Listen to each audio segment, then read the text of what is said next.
Televiewers, good evening. Welcome to Prime Hour on My Media Prime. This evening, we are going to be looking at the situation of corruption and indiscipline in Cameroon, considered as the core vices playing the role of stumbling blocks to Cameroon's development efforts. We find out why this has been very difficult to battle and what Cameroonians should do to be able to overcome it. We also are going to be looking at the outing of Ayabacho and Ebenezer Akwanga, faulting separatist fighters of having forgotten or derailed from the cause for which they are fighting. But we are going to start with the situation of the 50 or more passports that were found yesterday in a dustbin in Yaoundé.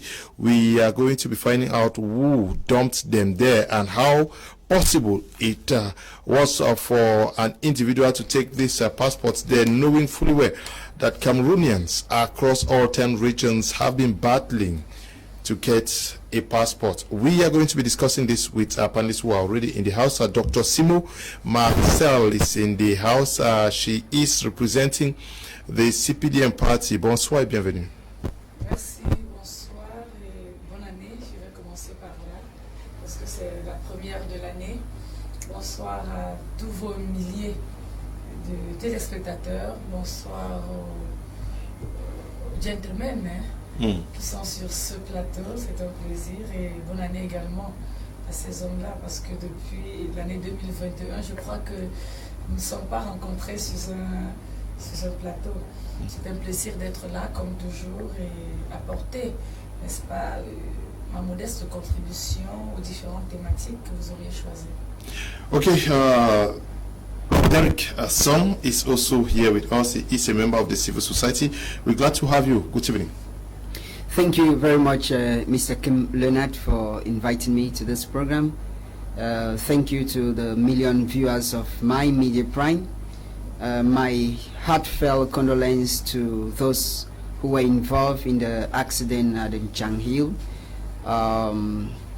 We pray God that God will grant the family the strength to withstand, and we also pray that the drivers, the regular roads will be looked into, and people are going to ameliorate the way they drive and the way our road situations are.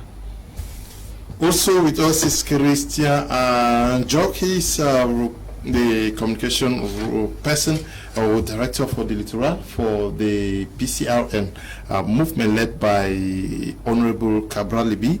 We are glad to have you this evening. Thank you, Mr. Koum. Bonsoir à tous vos nombreux téléspectateurs. Tout le plaisir le mien d'être enfin sur votre plateau. Après plusieurs tentatives, je voudrais saluer mes co-panélistes, notamment le docteur Simo que je rencontre aujourd'hui. Je suppose que c'est moi dont elle parlait tout à l'heure, quand c'est pas vu sur un plateau jusqu'ici. Et merci pour votre chaîne et pour tout ce que vous faites au quotidien, M. Donald Koum. Et nous espérons bel et bien que nous allons débattre en toute convivialité et en toute publicité. Tentative, pourquoi non? C'est vous qui n'êtes pas là. Okay, we are also in the company of Brice Jolako. He's representing the CRM, the Cameroon Renaissance movement led by Professor Maurice Kamto. Brice, good evening and welcome. Bonsoir mon frère Donald, bonsoir au docteur, bonsoir également à tous mes copanélistes. Je suis très fier de revenir ici sur ce plateau après environ un mois d'attente et j'ai été très content lorsque vous m'avez demandé que je sois sur ce plateau.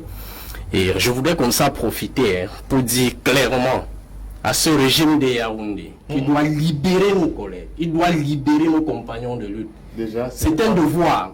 Et nous allons le dire sans cesse. Il est inadmissible que des personnes qui ont osé manifester de façon constitutionnelle soient entre des geôles. Ce n'est plus possible. Je dis bien ici que M. Biya et ses acolytes doivent libérer nos collègues, doivent libérer nos compagnons de lutte.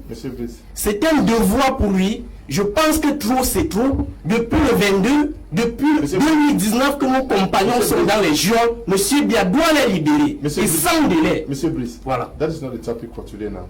Please, I pray that you will respect what we have to discuss. S'il vous plaît. I will start with you, Dr. Simo. Passports are found in dustbins in Yaoundé, when we know that Cameroonians are struggling to get a single passport is difficult. Many persons in and out of Cameroon have been struggling to get a passport, and to note that passports are found in the dustbins in Yaoundé. How do we understand ça? Vous avez compris cela? Effectivement, je crois que tout le monde a pris la peine de l'écouter. C'est une évidence. Dans les réseaux sociaux, tout le monde a vu ce qui s'est passé derrière un lycée connu de tous, où un ensemble de pièces d'identification, précisément des passeports, se sont trouvés dans pratiquement la poubelle, parce que c'était dans un espace quand même pratiquement un dépotoir, hein, il faut dire ça comme ça. Oui, je peux comprendre l'inquiétude ou alors le courroux de tout le monde, mais très rapidement, pour moi, ça, je n'en fais pas un débat. Je n'en fais pas un débat parce que ayant été victime des agressions, j'essaie d'imaginer. Ils vont fouiller ce qui les intéresse, nous le savons. C'est généralement les téléphones, les bijoux et surtout de l'argent. Et le reste de paperasse, acte de naissance, carte d'identité et tout ce qui est comme papier là, ils vont le jeter quelque part. Donc je me dis que ce sont des citoyens tranquilles qui ont été agressés simplement et que les pièces se sont retrouvées là. C'est vrai que derrière cette vidéo, alors cette action que nous avons vue dans les réseaux, plusieurs hypothèses ont été émises. La première, selon laquelle c'est un officier de police, je crois, si mes souvenirs sont exacts, qui allait à un enterrement et qui s'est fait agresser par des hors-la-loi, et c'est dans son sac, dans les différents outils qui ont été pris à cet homme-là, cet homme de loi, qu'appartenaient toutes ces pièces-là. Mais c'est une hypothèse, vous savez, c'est pour ça que j'ai parlé d'hypothèse. Parce qu'elle n'est pas démontrable, elle n'est pas vérifiable, et pour qu'on la prenne comme argument concret, pour qu'on la prenne comme élément vrai, il faut que naturellement qu'on la vérifie, qu'on l'analyse, qu'on la scrute un tout petit peu, et en ce moment-là maintenant, beaucoup d'autres questionnements vont se poser. Par exemple, celle du genre, que faisaient tous ces passeports dans son sac. Mais du moment où on n'a pas la certitude que c'est celui de l'officier, je me réserve encore de dire les choses quand je n'ai pas un ensemble d'éléments concrets. Parce que jusqu'à maintenant, je me limite simplement à l'idée selon laquelle ce sont des humbles citoyens qui ont été agressés et les passeports se sont retrouvés là. Ils ont agressé jusqu'à 50 personnes. Ils en font souvent 1000, hein? Yes, you followed up with that. One of the hypotheses she is raising is that possibly a police officer may have been attacked, and these passports made away with by armed robbers. But many persons are asking what a police officer would be doing with 50 or above passports. You know, I will not deny her hypotheses, because that's the way she sees the situation. But I will put it in the Cameroon context. There is nothing that is impossible in Cameroon, because we have a situation where you want to make a passport, you are told the procedures to follow, but we have another kind of passport that is called emergency passport, that you can make a passport and have it tomorrow, and you are told to call this person or that person. That's the situation of the country we find ourselves in, where everything is possible. Because one thing I understand with passport, there is no possibility that a thief can just aggress 50 different persons to have up to those 50 passports. It is the situation of the country, or it is just someone who needed his money. Because the statement we use often is that I am going to do a passport. The normal time limit for passport is 3 months for you to get your passport. But in Cameroon, there are situations we are told that after a month or after just 2 days, it's possible for you to get your passport. So to me, I see it in a different way. I see it like somebody who went to make his own money, or who has followed up emergency passport, and then perhaps he could have been aggressed per se, or still we asked ourselves why in possession of those passport. One thing I know about passport is that it's first of all individual, and when you make a passport, there is a place to collect the passport. But the situation of the country is so sad in a way that we realize that we do these things in due to connections.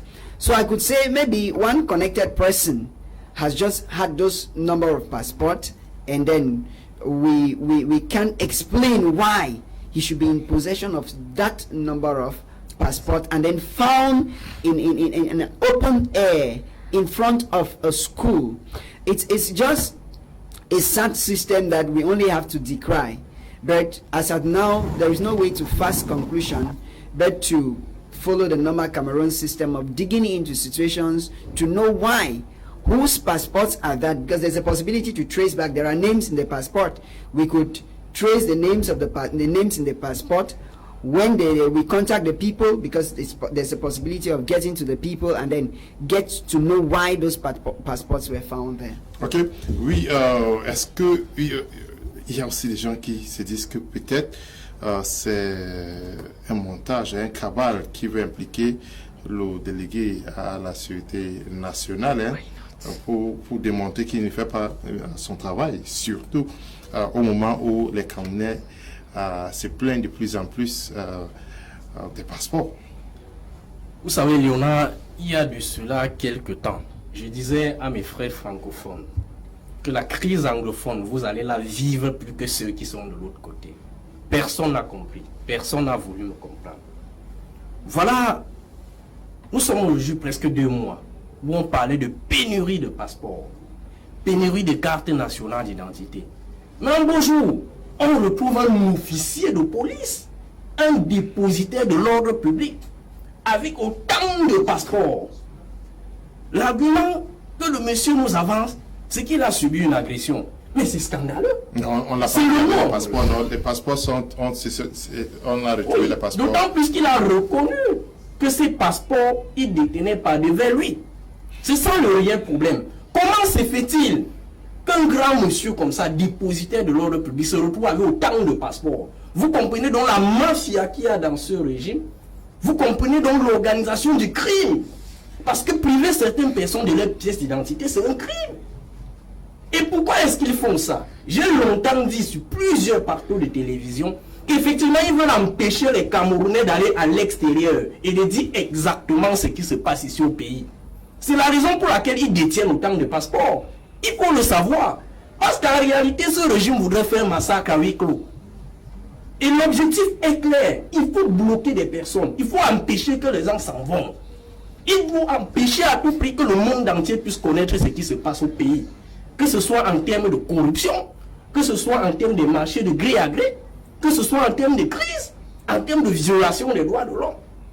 Et le mécanisme est clair. Bloquer l'identité des personnes, la fabrication des cartes d'identité, bloquer l'établissement des passeports qui doivent servir aux citoyens d'aller à l'extérieur. Et le tour est joué. Donc ce qui est arrivé à Yaoundé ne me surprend absolument pas.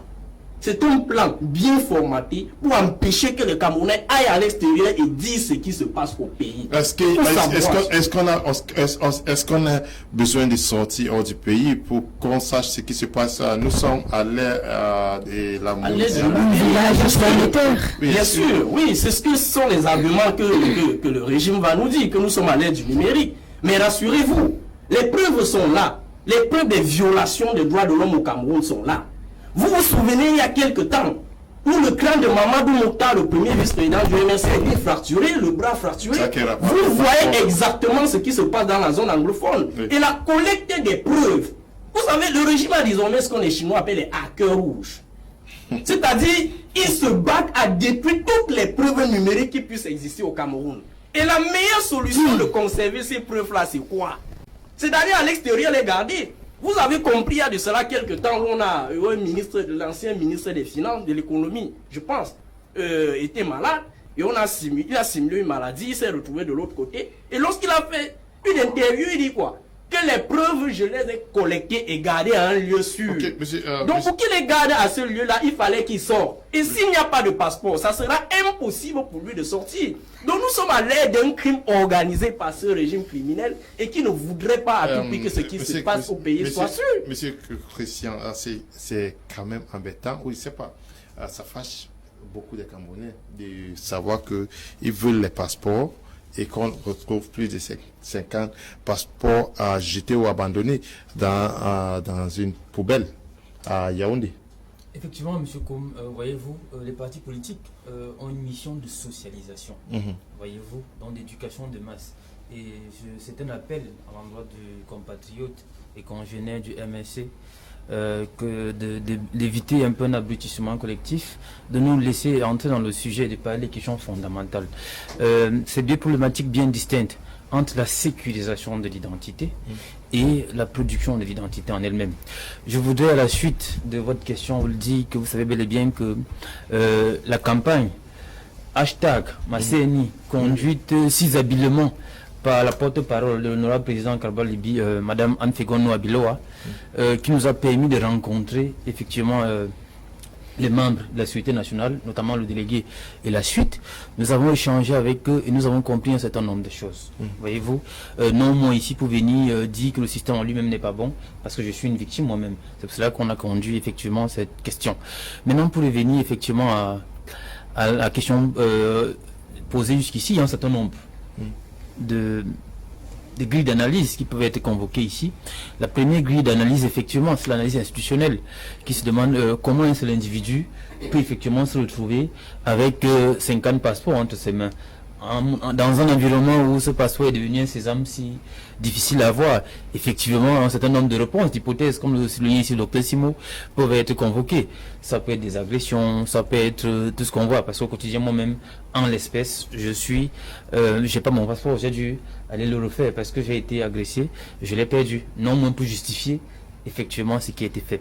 Mais aussi, on peut se demander qu'est-ce que, à supposer effectivement que ce soit un officier, tel que cela est dit, parce que rien n'est, parce que quand convoqué ici la légalité, ce n'est que prouvé quand serait prouvé par devant un juge que c'est un officier, et à ce niveau, Mon on frère, pourra aller. nous ne sommes pas à ce niveau. Nous On pourra parlons aller- de la quantité On pourra aller. que cet individu-là détenait par lui-même. Je puis- S'il détenait son passeport, Tout- personne n'allait lui faire des reproches. tout à l'heure- Mais le réel problème là, que c'est la quantité qui nous Oui, mais intéresse. qu'il finisse Au là. moment où les passeports sont devenus... Vous permettez que je puisse Qu'est-ce qu'il fait discuter, ça non? Parce que j'ai pas l'habitude d'abrutir les téléspectateurs. Voyez-vous, à ce jeu-là, je suis pas sûr qu'on puisse en sortir.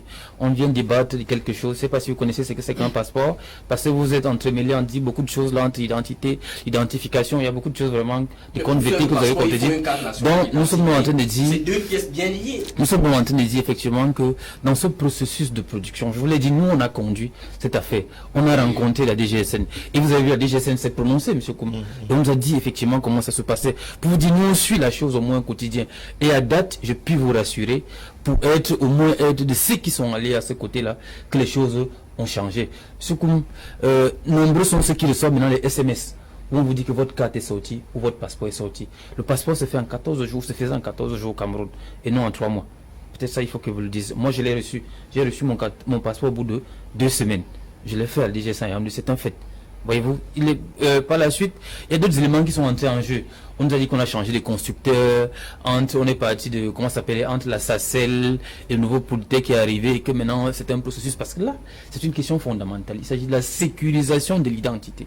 Voyez-vous, c'est quelque chose d'extrêmement délicat. Oui, non, on peut justifier l'incompétence. C'est Ou délicat, alors, c'est délicat, mais ces choses-là ne sont pas faites par les Camerounais, non? oui, justement, c'est ce que je te dis. C'est l'une des choses que nous réprimons. On ne comprend pas comment Djemalto, un Français, puisse gérer l'identité du Cameroun. Voyez-vous, quand quelqu'un disait ici qu'on refuse qu'on sorte parce qu'on va aller donner nos données, alors que nous sommes au Cameroun, c'est quelqu'un d'autre qui gère nos données. Oui, Est-ce que vous déjà. savez ça? Ça, vous ne savez pas ça? Peut-être c'est pour élaguer un peu cette incongruité que vous relevez ici tout à l'heure, pour dire effectivement que ça nous permet d'évoluer, de comprendre que notre système, comme notre gouvernement actuel, il y a beaucoup de failles, il y a beaucoup de choses, mais il y a des choses aussi qui s'améliorent au quotidien. Okay. Il faut aussi soulever pour dire, aujourd'hui les gens reçoivent des SMS, les gens affluent dans les commissariats pour récupérer leur carte. C'est une initiative que nous avons savamment conduite. Nous sommes très heureux que ça puisse bouger. Effectivement, nous croyons que ça. Okay. Maintenant, je voulais chuter sur votre truc pour dire effectivement que, comme je le disais tout à l'heure, on se demande si cela est avéré, un officier de police, c'est-à-dire celui qui est censé conserver, sauvegarder cette identité, fait quoi dans les funérailles? Si cela est avéré, docteur Simbo, il va faire quoi avec dans son village? Est-ce que c'est pour lui? Mais moi, je vais vous assurer aussi, j'ai vu un individu qui a des cartes. Quand vous allez là, je vous prends un examen Makepe au niveau de Bokom Isoke. Nous ne sommes pas très loin d'ici. Il y a un individu qui regroupe les cartes, peut retrouver, ainsi de suite. Vous allez là, vous pouvez retrouver une de vos cartes. Je vous dis, au niveau de Bokom Isoke, quelque part, il y a un individu qui est là, qui a des cartes retrouvées. Donc c'est possible qu'on puisse retrouver aussi, tout comme les passeports. Je vous dis, moi le mien je ne l'ai pas, parce que je l'ai subi, la même chose. Okay. Donc on peut évoluer. Now, On peut comprendre yeah, c'est le nombre de choses. those passports were found. I'm sure they should be in the hands of the competent authorities. What should be the follow-up to that? Thank you very much, Mr. Kum Leonard, brother. Happy New Year. I did not welcome you. It's Prince Wikotem, MP3. Yeah. Yeah, thank you very much. Happy New Year. Yeah. And congratulations for your numerous awards. Over the last year and this year, you've been awarded with so many of these trophies, which is something to be applauded, something which is good. So, Happy New Year to all the televiewers of my Major Prime, especially those in Tico, those in Yaoundé, Buea, and the rest out of country. Thank you for this question about the passport. You know, I listened to the other panelists on the other side when he was talking. He said the passport, he made his passport and it came out in 2 days. I don't know if he did it in he said 14 days, 2 weeks. Thank you. I don't know if he did it in 1980 or in 1970, but the idea of passport today in Cameroon has become something which is very, very fishy and very, very, very suspicious. Why do I say so? To begin with the aspect that Cameroon as a country, as a state, an independent state, sovereignty doesn't produce its own passport. It's first a problem.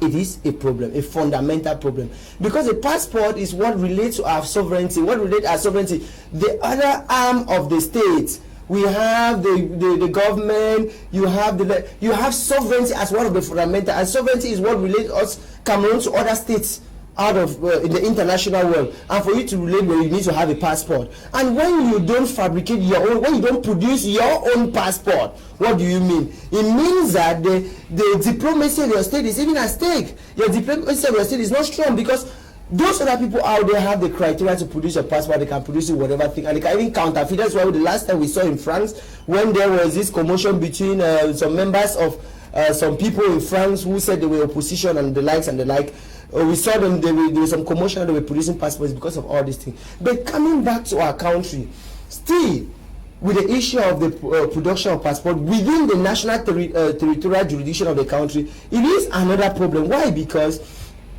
I am a living testimony. It's 3 months now, 3 going to 4 months, and accompanying a brother or a family relative who left from the southwest and came to Yaoundé. And because I'm in Yaoundé, he asked me, brother, can you help me? Because I don't know, I heard that so many people can steal away, or they can dupe me here. I took him myself. I went to the immigration office. And we did a passport, and to tell you, as we are sitting here, the passport is not out. We went there, I went there on Thursday, on Wednesday, that's 2 days ago, and we were being told the passport is not even out, that we should go. As I went, the manner in which we were sent away, it makes us understand that even the next 4 months it will not be out. But that is not information. Why do all this happen? And who are those behind this thing? Of course, I want to tell you, the country has gotten to that extent where it is ungovernable. Everybody is like the survivor of the fittest. Everybody wants to eat from the smaller person. That's the bigger ones will perch from the smaller ones. How does this happen? Those people at the immigration office, the passport, just like the national identity cards, are it is like a farm of cocoa for some people. Why? Because Mr. Kum, yes, more than 50 passports were found in a dustbin in Yaoundé. Certainly, they have been taken to where they are supposed to be. Now, what should be a follow-up to that? The follow-up must start at the level of the control, where they are printing the passports. Those who are in charge, those officers that are into that procedure, they must start from there, putting stringent measures and ensuring to the deadline for the production of passport. Secondly, why should an individual be carrying passport, and they are valid passports of people, and those passports have not been used, which therefore means he had actually collected them to go and give someone? Is it is his car or his back an office where those passports are being distributed? So we must begin from there, from those people who actually are in the procedure of the fabrication of this passport or these identification documents. Thereafter, we have to have a grip of the production of our passport, because why all this thing is happening is because the government hides behind the fact that there are not enough materials, because they are not the one in charge. It's a different company. They had announced that this year Cameroon will have a grip in the production of the passport, and this is January getting to an end. We haven't seen it. So the powers in place and the government must be very, very strict. But that which it is just a cry, because we are talking here, it is like throwing water in the decks. But tomorrow we see the same thing. We may come back to this topic next week when we must have gathered ample information on what is actually happening in Yaoundé. We move over to a second topic, which has to do with corruption and indiscipline in Cameroon. The core impediments to Cameroon's development. Now, we'll start with you once again, Dr. Simo. Corruption in Cameroon, lots and lots of efforts made to combat corruption for decades now. Seemingly, nobody can stop it. Why? No, we cannot say that nobody can stop it. Okay. But it's important for us to underline something. Know that lorsqu'on parle de la corruption, on fait allusion à un fléau social. Oui. Et c'est important. Lorsqu'on dit fléau social, tout de suite on comprend que c'est un mal qui mine la société. Et je vais même aller plus loin, qui mine le monde entier. Parce que la corruption n'est pas seulement propre au Cameroun. Pas pour la défendre, pas pour la justifier. Mais c'est un mal qui mine le monde entier. Et je crois que nous avons eu assez d'exemples. Maintenant, chaque pays, chaque entité devrait, n'est-ce pas, trouver des stratégies, des voies et moyens pour pouvoir la réduire au maximum. Et je crois que c'est dans cette logique que le Cameroun s'inscrit. On a avec la CONAC qui a été mise sur pied, et vous conviendrez avec moi, elle n'a pas éradiqué totalement, mais elle l'a réduit à sa manière, de manière pas significative, mais considérable. C'est-à-dire, lorsqu'on vous fait les bilans de finances, on vous dit qu'il y a des montants qui ont été retournés dans les caisses de l'État grâce à ce système mis sur pied. On a des opérations éperviers qui ont été conçues par le chef de l'État. On a plusieurs actions, et d'ailleurs nous savons tous le chef de l'État dans sa logique de rigueur et moralisation. Donc on va comprendre que le chef de l'État en lui-même a des valeurs qu'il prône, et ce sont des valeurs qui mettent, n'est-ce pas, en marge la corruption, qui met à l'écart ce phénomène, ce fléau, parce que lui-même sait combien c'est dangereux, c'est nocif pour la société, et qui freine même, ça il l'a démontré une fois, qui freine même l'évolution, le développement de notre pays. Alors maintenant, dire qu'elle ne peut pas s'arrêter, je vais dire non, il ne faudrait pas que nous soyons pessimistes. Il y a des actions que nous devions mener, et peut-être il y a des actions également que le gouvernement devrait mettre sur pied pour essayer, pas de réduire, parce qu'il n'y a pas de risque zéro, mais de réduire au maximum, voilà, ce fléau qui finit par prendre de l'ampleur au Cameroun. Donc, moi je pense que la corruption n'est pas un mal, une malédiction au Cameroun, ça je vais le dire. Est-ce que vous avez l'impression que la corruption est en train d'être réduite au Cameroun? Non, on ne va pas dire qu'elle n'est pas en train d'être, ou alors qu'elle est encore en croissance comme avant. Vous vous souvenez, lorsqu'il y avait un classement des pays les plus corrompus, le Cameroun, je crois, à une époque était à la première. 2001. Voilà, merci. Était champion du monde. Champion du monde. Voilà, aujourd'hui, je crois que, je ne sais pas, écoutez parfaitement ce que je suis en train de dire. Je n'apprécie pas. Une chose est sûre, la position a changé. Ça veut dire qu'il y a une nette amélioration, mais qui n'est pas considérable, qui n'est pas acceptable par nous, les personnes douées de bon sens. On voudrait faire davantage, on voudrait faire beaucoup mieux, mais malheureusement, on a des personnes de mauvaise foi, des personnes véreuses que nous tenterons, ou alors nous sommes obligés, et puis il faut le faire, à écarter de la société. Son Derek, now, when the President of the Republic took office, he took office under the banner of rigor and moralization to give the impression that things were going to be very morally upright at all the levels as far as his governance system is concerned. But corruption is still very endemic to an extent, though Dr. Simo says that there is an amelioration in that direction. But do you think that party militants are using the party banner to spoil the state of its resources? Thank you very much, Mr. Kum. Like you said, when the President of the Republic took over, you know, Cameroonians were so excited because of his youthfulness and youthfulness exuberance. And he came with the notion of rigor and moralization that called job consciousness, duty consciousness, and build morals in the citizens. But the rigor and moralization was short-lived. It did not meet the expectation because in the shortest possible time, the rigor and moralization disappeared into thin air. One thing I will put very clear that I don't want to mince words is that we should stop thinking that everything goes around the head of state. When a country has a personality stronger than its institution, this is what you have.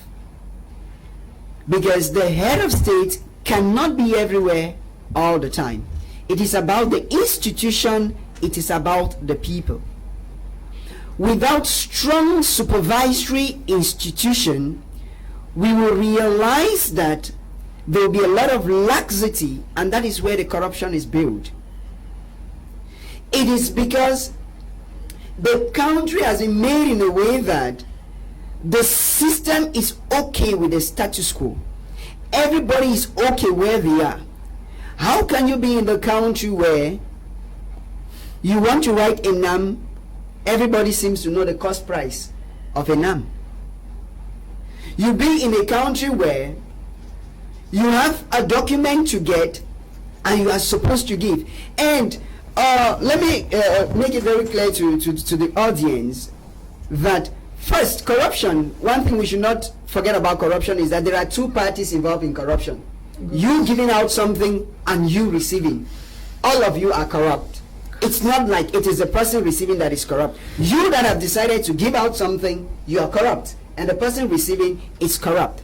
But the problem in Cameroon is that the system is porous. And how porous is it?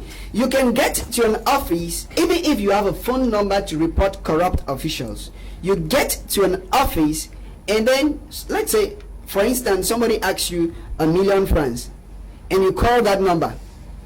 The person you are calling, like the Konak we are talking about, let me be very clear to Cameroonians.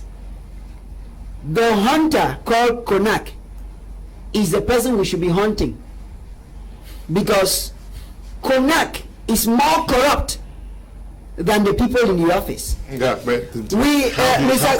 Kumbenat, the Limbe situation, I don't know, except I'm a blind Cameroonian. I don't know how the Limbe situation in the council ended. The billions of francs that were told disappeared into thin air. Till date, we only saw newspapers reporting it in the air, but because some certain people are strong people of the regime, the Cameroon Konak system nails who the president deems fit to be nailed. If you are a supporter of the regime, you're only nailed when you start looking at directions that do not concern you. Okay. So we need to be clear that the system of corruption in the country is because of the system we have in place. You know, in Pidgin, they usually say, or people usually say that a goat eats where it is tethered. Cameroon has been segmented that if somebody is in an office, they believe that that is their feeding bottle, and nobody questions them. Okay. And it is because of this that you and I, the common man in the street, you know, Pope Francis once said that corruption is paid by the poor. It is the poor masses in the street that are suffering, because in reality, those who suffer from corruption are really the poor. Those who feel the pains of corruption are the poor. And I will take this very clear with you that, Mr. Leo, that if you are importer in Cameroon, those who are importing in Cameroon, who import Cameroon containers from outside the country, the rich pay cheaper than the poor. It's a fact, because the rich know the offices to call to let the containers pass, but the poor have to enter one office or the other, okay, and it will keep dropping francs in each office because there is no lay down. Monsieur Brice, can we also consider that tribalism that has been on the rise? We've seen tribalism portrayed publicly in Cameroon. Could this also have influenced the prevalence of corruption in Cameroon, where people are given favors not based on, are given opportunities not based on merits, but because you are my countryman? Vous savez, j'ai vu tout, avant de répondre à votre question, j'ai vu tout à l'heure comment la représentante du RDPC était très gênée lorsque on a entamé le sujet sur la corruption, parce que réellement c'est une gangrène chez elle. C'est très compliqué que ce régime lutte contre la corruption. D'abord, ce régime n'a jamais voulu lutter contre la corruption. Au contraire, ils ont favorisé l'engrenage de la corruption dans le système camerounais. Donc on va dire, voilà la CONAC qui est mise sur pied. Mais ce que certains Camerounais ignorent, c'est que dans les années 2000, 2002, avant qu'on ne lance l'opération de lutte contre la corruption, l'opération épervière des détournements de fonds que vous connaissez bien, les bailleurs de fonds à l'international avaient donné leur parole.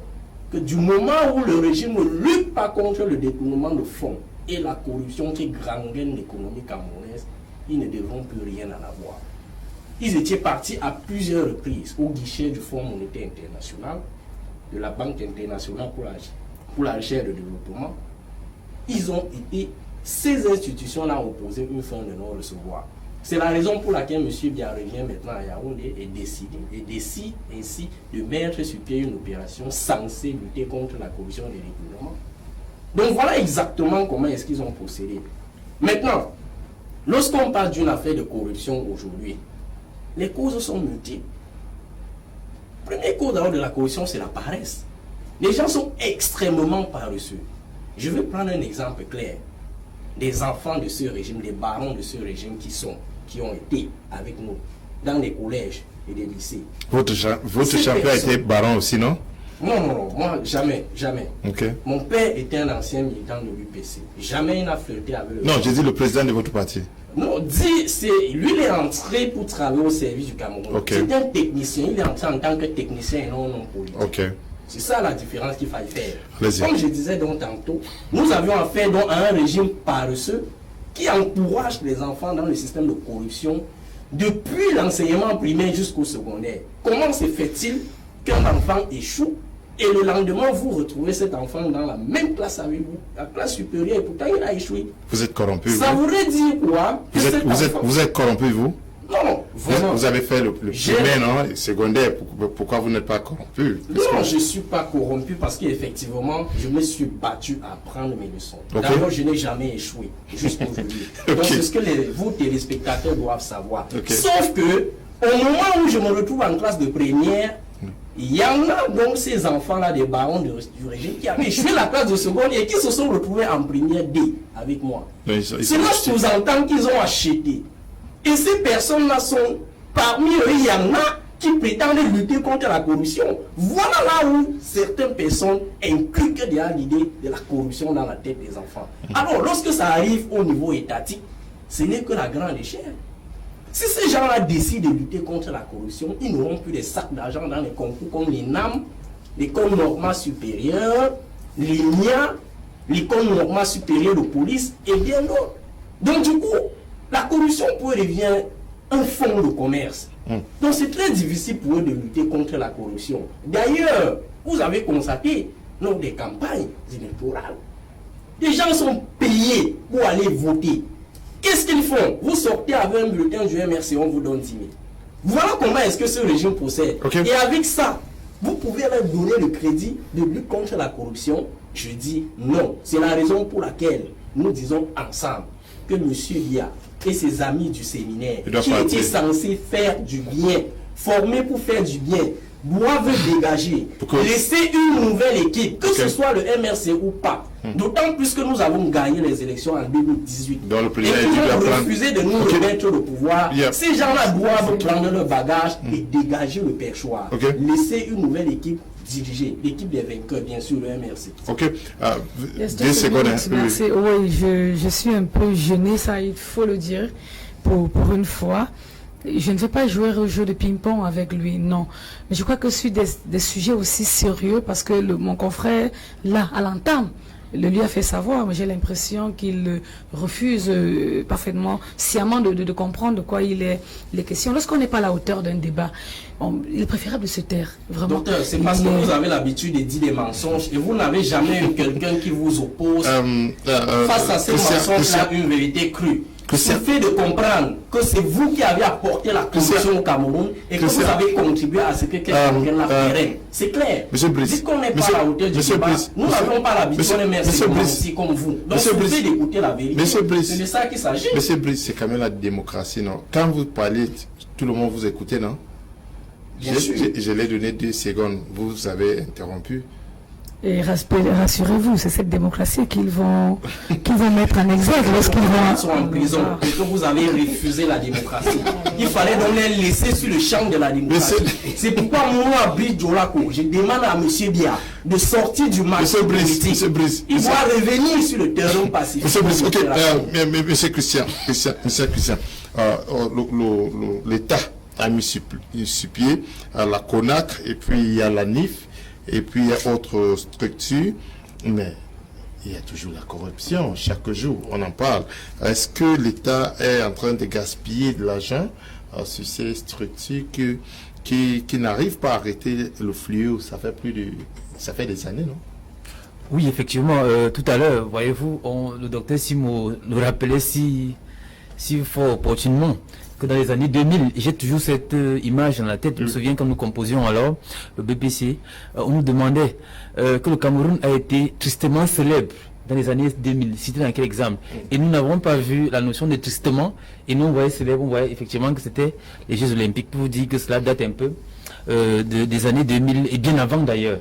Voyez-vous, parce que c'est pas, on ne va pas au FMI et autres parce que c'est un problème de gouvernance. Les instruments, ce que vous appelez les instruments étatiques en matière de contrôle, n'est-ce pas, des mœurs publiques qui ont été mis en place, toute cette batterie d'instruments n'a servi effectivement à rien. Parce que, il veut dire quoi? Quoi qu'il en soit, c'est toujours les pouvoirs publics qui en incarnent, n'est-ce pas, ces instruments. Quand vous voyez la CONAC, quelqu'un appelle la CONAC ici, non. La CONAC, effectivement, n'a pas un instrument juridique. La CONAC ne se limite qu'à des rapports. Une fois fait le rapport, la CONAC soumet son rapport à qui de droit. Et ces rapports qui doivent effectivement être confrontés. Maintenant, on entend l'institution fondamentale qui est la justice, qui elle-même, vous savez bel et bien qu'au Cameroun, la première institution la plus gangrénée, c'est la justice. Voyez-vous, si la justice qui est censée rendre le droit, qui est censée nous dire la vérité, s'avère parmi les institutions les plus corrompues du Cameroun, c'est un problème. Et d'ailleurs, le problème là, dans ce cas, il devient systémique et bien plus même peut-être endémique. Docteur Simo, vous allez m'excuser. Parce que là, on a comme l'impression que la corruption est l'ADN de ce système. Et c'est ça le problème de malgouvernance dans lequel nous nous situons. Tout ce que nous vivons au Cameroun, la corruption en est un élément fondamental.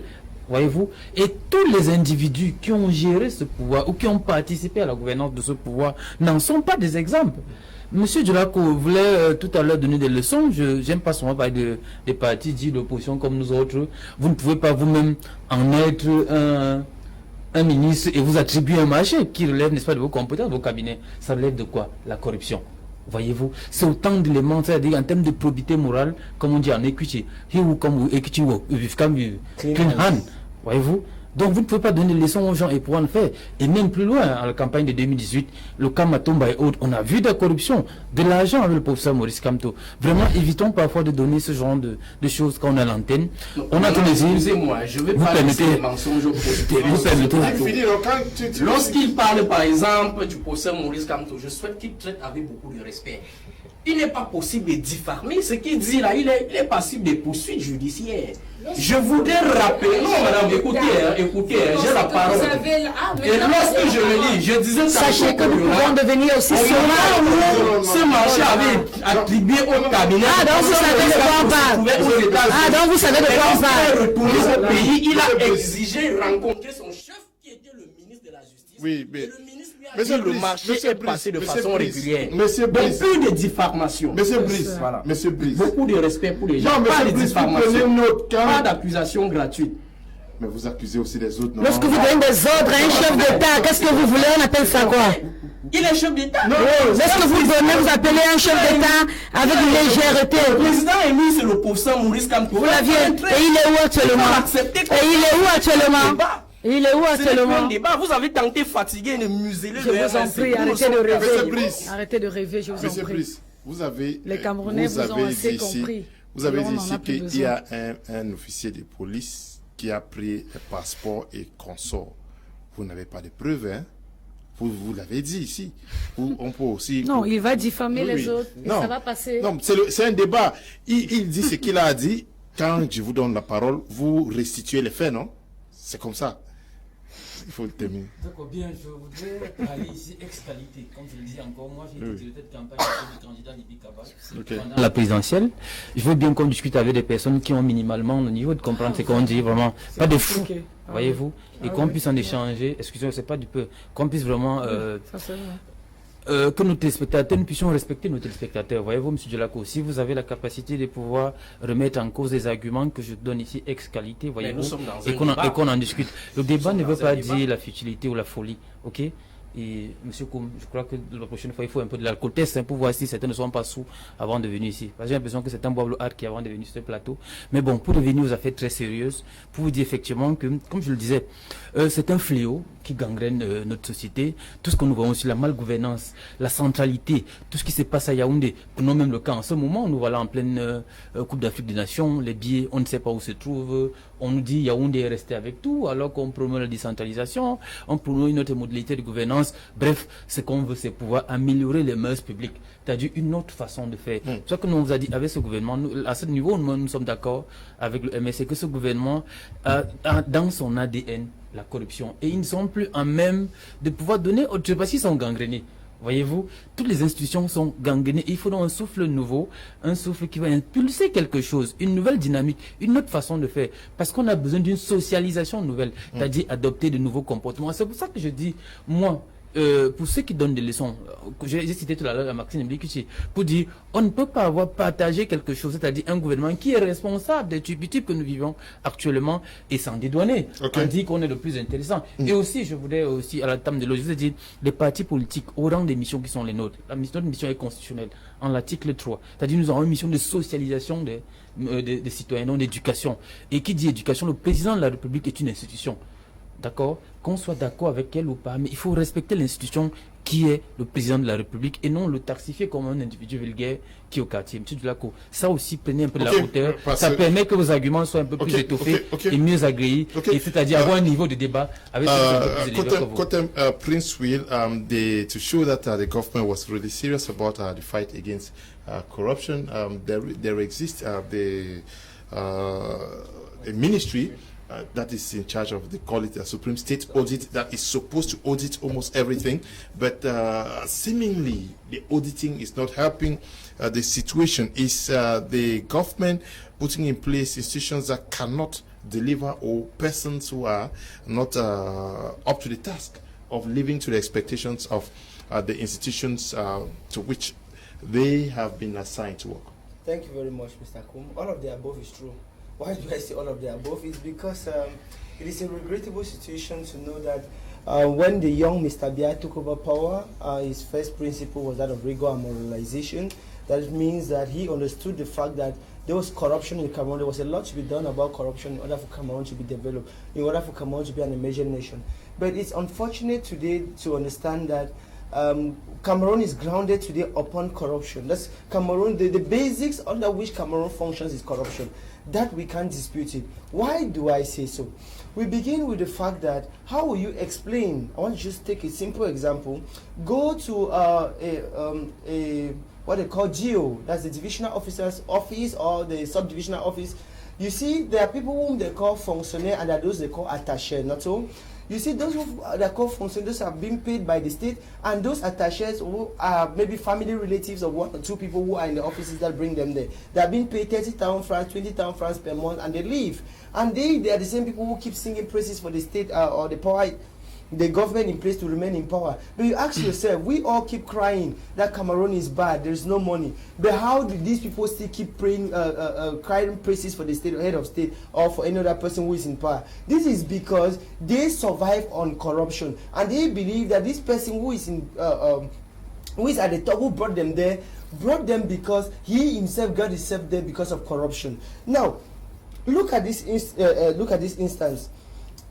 The DOs, the sub-DOs are being complained, people complain, the population complain that they don't respect people. We have the incidents of the chiefs that they don't respect people. They want, all they are saying, or the ministers, all they are saying is that you must be a member of the ruling party, or you must be this.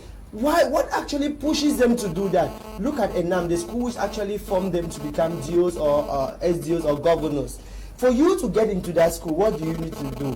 You need to get a particular price tag for the department which you want to go into, and then when you buy it, they scrutinize you before. The process of buying it has a lot of scrutiny. And now when you succeed buying, they scrutinize you in the school in order to make you understand that you did not get here because you merited to be here. You got here because it is a favor. And what type of favor are we talking about? Favors are supposed to be general. You don't need to choose particular people to give them. When the head of state or the state is giving favors, you need to give it to all citizens because all citizens are equal. But now, if you realize that you got into ENAM because of a particular favor, therefore you have to support that person who gave you that example, that opportunity to be there. You realize that they keep saying that Cameroon should go ahead, the power in place will remain there because they got there through corruption. That is one of the reasons which actually pushed me to say that Cameroon is moving because of corruption. I will still go further to explain to you the reason why I say Cameroon is moving because of corruption, but the fact that the one institution, when they discover, you have the Supreme State Audit like you talked about, when they discovered that the height of corruption had gotten to a stage where it could not be controlled, or it was even more than the state budget, more than that would be embezzled, they brought in the Supreme State Audit to audit the ministries and other institutions in place. But what do we get in place? This Supreme State Audit is being put in place by the President of the Republic, someone which therefore makes it the Supreme State or that organ to be dependent on someone, and the dependency of that institution makes it to be very partial and not impartial. Move forward to CONAC. CONAC, I will tell you, CONAC is the promoter in the back door of corruption. Why do I say so? Or why do I say CONAC promotes corruption in the back door? It is the main organ that fosters corruption. This is because we have never seen CONAC or any other any administrative head in CONAC comes up one day to say, okay, we want to audit this, but it waits upon instruction from the head of state. That is where it goes for to audit someone, which therefore means that if the head of state has a problem with you as someone, that's how it functions. Of course, no, because of recent, it is upon high instruction from the head of state that the minister delegate at the president, secretary general at the presidency, asks for the auditing of, I think, the Ministry of the Ministry of Health, and that the public one which was also still. Now the minister delegate today again has ordered that the special criminal court that was put in place in 2012 should let go the former minister of energy, yes, but I said I don't want to call his name, of energy and water and the like. So you realize that these institutions are being put in place not to serve for the purpose which that are meant to serve, but they are put in place to guarantee that the powers be or the government in place remain there. And what are the mechanisms that they use in order to guarantee this? Is by corruption, like I've actually well elaborated. So you realize that corruption is at the basics, at the roots, at the core functioning of this state Cameroon. If you remove corruption today in Cameroon, I bet you this government in place, this regime in place will crumble today. Okay. But because of that, this regime will continue function. I want to take a last example. Look at the last regional elections. How will you expect, imagine that the president of the republic, who is the president of a particular party, decide to disburse money to every candidate within that election. I'm talking in the case of the chiefs, where they receive an envelope of 5,500 or 5,200 francs and the like. But look at how this is a manner, this is a process to grind down these people, but that is corruption. Why should you be a party to an election and you give money to other people? It is part of corruption, and that is why the Cameroon has kept going. Was it? I'm sure that money was given, like they give money to political parties to help them do campaigns. The same thing. For the election. The same thing. The same thing. Parce que tous les partis politiques, yes, it's the same thing. Ça relève du financement de la campagne. C'est le financement de la campagne. Et c'est alloué à tous les partis politiques. Non, le 5 000 seulement pour les chefs. Je vous dis que c'est alloué à tous les partis politiques. Les 5 000. Oui, non, vous n'êtes pas au courant. Non, là ça peut être un candidat qui a corrompu les autres, mais pas les chefs. Les chefs avaient la liste. Et leur montant, je vous parle pour la campagne. C'est important qu'on éclaircisse ce débat parce que les chefs ont dit ils n'ont pas d'argent pour faire la campagne. Alors on alloue un financement à tous les partis politiques. C'est pas de la corruption. Please. Qui a donné, on a des éléments concrets pour apporter des solutions. Ou alors des arguments sur un sujet précis. Please, what you are talking about, there is a chief in Kumba who raised the issue of having received 5,000 francs.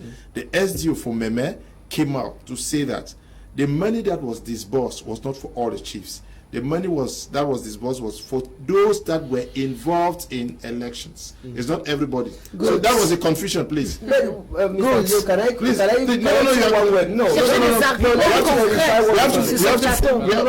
Fine, okay. But that's not the topic now, please wait. No, but it's part of corruption. We should accept it. It was not a corruption. No, doctor. It was not. Okay. The doctor has not spoken now. Par contre, il y a la corruption dans la campagne électorale. Ça, c'est autre chose. Il a pris un cas précis, il faut lui dire que là... Le pays fonctionne par rapport à... S'il n'y avait pas la corruption, le pays ne fonctionne plus. Finalement, qu'est-ce que vous voulez donc? Please. Mais vous-même, vous avez accepté. Finally, we are not going to debate. Je suis pas en train de dire ce qu'il faut. Thank you very much, Mr. Leo. Please, panelists, we understand that there's a moderator. Let's just give each other the time to speak. Talking about, you posed a question on Supreme State Audit. Now, auditing goes with checking financial statement to make sure they represent a true and fair view. And the situation of Cameroon to me is quite pathetic because in Cameroon, you know, when you check financial statement, you want to see how that financial statement look, what has gone. There is what they call immaterial and it's material. For instance, if I'm auditing a budget of 100 billion and I realize there's a shortage of 5 million, I don't think that shortage makes any heavy sense. But in Cameroon, we realize somebody audits something, there is shortage, no alarm is blown, there is no whistle blowing. But at the end of it, when it is about 5, 6, 7, 10 years, we come in to blow the whistle.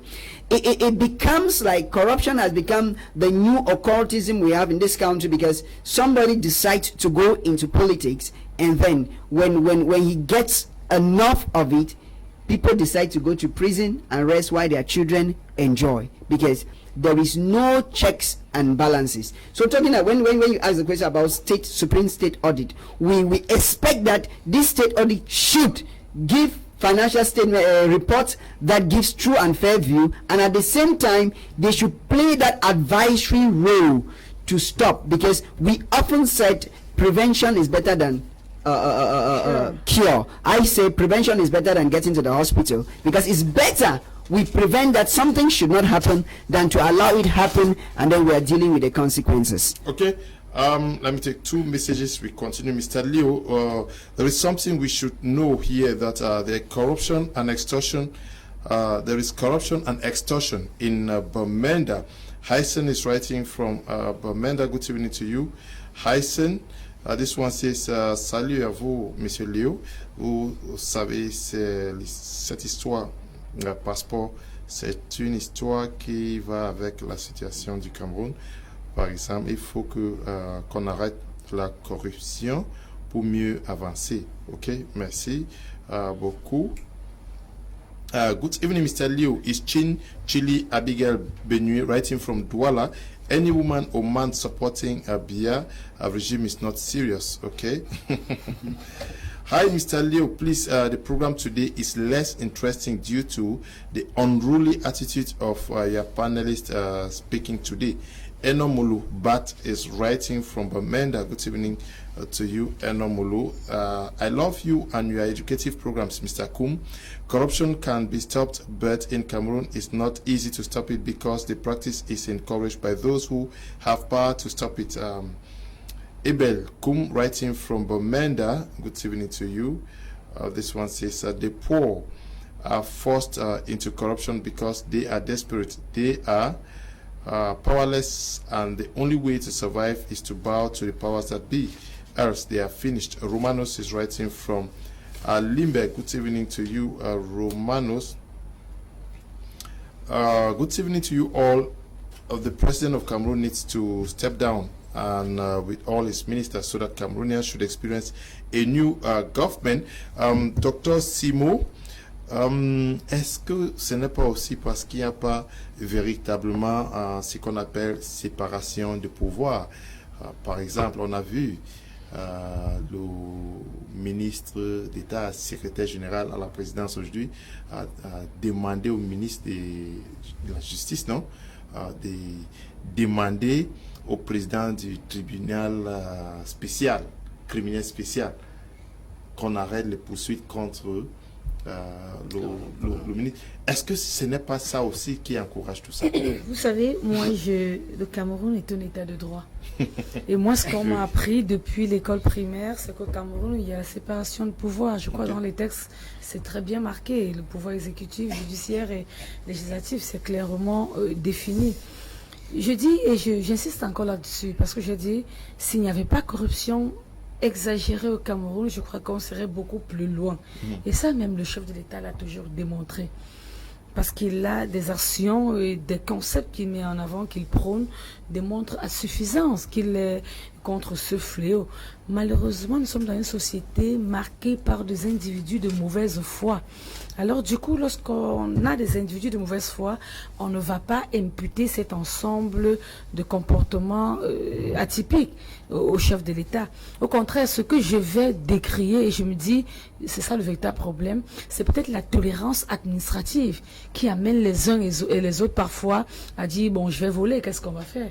Donc moi, j'exhorte le chef de l'État à être beaucoup plus ferme et beaucoup plus dictatorial. Là, je pèse bien mes mots. Je dis bien dictatorial dans la gestion de ce genre de comportement. Je crois que si on avait, je prends un exemple comme ça, hein, si on avait fusillé à, comment on appelle ça, à l'air libre, un détourneur de fonds publics, je crois que les autres se mettraient. Vous comprenez ce que je veux dire? Oui, mais donc, pas cela, hein. Non, c'est un exemple, c'est une manière, non, permettez, c'est une manière de montrer simplement, voilà, c'est ce que je veux dire. C'est simplement une manière de montrer que j'aimerais voir mon chef de l'État beaucoup plus, parce que cette souplesse-là, cette tendresse, je crois, amène les uns et les autres à dire, X a fait, qu'est-ce qu'on a fait, alors Y devait faire. Malgré toutes les stratégies, malgré toutes les astuces qu'il met sur pied pour éradiquer ce fléau. Donc je crois qu'il devrait mettre un peu plus de force et d'énergie. Et le Cameroun devrait respirer un peu. Mais il y a la séparation des pouvoirs. Parfaite. Mais je crois que les textes sont clairs là-dessus. Quand un ministre demande au ministre de la Justice, qui doit aussi demander d'arrêter les poursuites, est-ce que c'est pas maintenant, la justice lorsque qui doit vous dites qu'un ministre demande, est-ce qu'il y a eu exécution? Est-ce qu'il y a eu exécution? Il est libre de s'exprimer, de poser, de dire ce qu'il pense. Mais maintenant, attendons si exécution suit. Et à ce moment, on comprendra qu'il y a quelque chose qui ne va pas. Du moment où il n'y a pas exécution, je dis, il est libre de s'exprimer. Non, donc, en fait, ça relève des incongruités de la loi camerounaise. Ça, mais il y a séparation de pouvoir. Il faudrait qu'il le sache. Parce que la loi prévoit cela. Voilà. Effectivement, que s'il y a un remboursement du corps de délit, le président de la République peut, c'est l'exécutif en fait, peut arrêter les poursuites. Voyez-vous? C'est pour cela qu'effectivement, dans la logique de séparation de pouvoir, il y a une féodation, effectivement, du pouvoir judiciaire, qui lui, ici, doit en principe être indépendant. Vous ne pouvez pas en être le juge et que vous voyez quelqu'un qui s'est, n'est-ce pas, comment dirais-je, arrimé à la loi, qui l'est remboursé, mais que vous attendiez effectivement l'accord d'un individu qui vous disent, bon, écoutez, libérez-le enfin. C'est-à-dire, il le fait à son bon gré. Ça dépend maintenant ici de sa volonté. Voyez-vous, c'est pour ça qu'on a vu certains rembourser et ne pas être libérés. Plusieurs ont remboursé. Il me semble qu'en l'espèce, ici, la seule personne qui a été libérée, c'est le ministre Amanadama.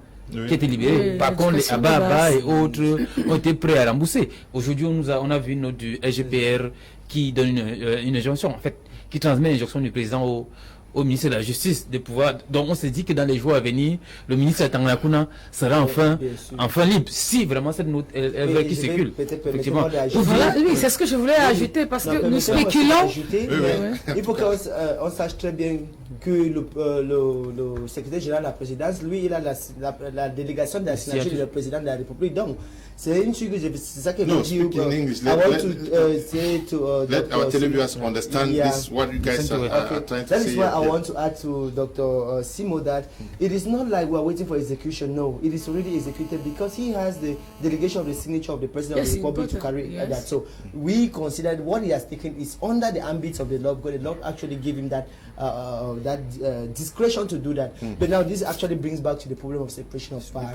Do we really actually have a separation of power in this country? À ce niveau, permettez-moi to say something. À ce niveau, c'est le président de la République qui délègue son pouvoir. C'est un pouvoir constitutionnel, c'est-à-dire il donne à quelqu'un des exercer en son pouvoir. Personne n'entre dans son domaine, en réalité. Donc maintenant, c'est lui qui doit assumer les conséquences de son inconséquence. Yeah, but don't also forget that law that je crois que vous tirez le débat un peu plus. Ce que je veux ressortir, je vais terminer, c'est de montrer qu'au Cameroun, il y a effectivement séparation. Non, elle n'est pas totale. Sur le principe de... Non. La Si vous séparation. prenez un président de la République, c'est lui qui nomme le magistrat. C'est lui qui peut dissoudre le Parlement. Il n'y a pas totalement c'est lui qui séparation. nomme le ministre de Justice. Voilà. C'est lui qui nomme, c'est lui qui est à la tête de... C'est lui qui nomme. Vous pensez que parce qu'il nomme le ministre de Justice, La justice il n'est pas impacte indépendante sur au ça. Cameroun. Il impacte effectivement le président. Parce qu'ils tiennent de lui.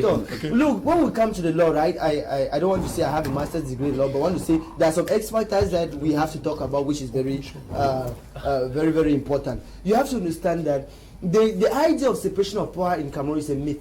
It's something which has never existed, because if we want to look at the institutions that are in place and the manner in which the authorities in those institutions come into power, it doesn't show any separation of power. You have the government, you have the legislative, you have the judiciary. All of them who are there, apart from the legislative, which we talk about the lower house, which is the National Assembly, but from the upper house, the Senate, is most of the members have been appointed by the president. Et même à ce niveau, prenons le cas. C'est-à-dire, si tu prends les articles 10 et 11 de la Constitution, le législatif a permis au président de légiférer à sa place. Bien sûr. Ouais, vous savez, c'est une intrusion dans le pouvoir législatif.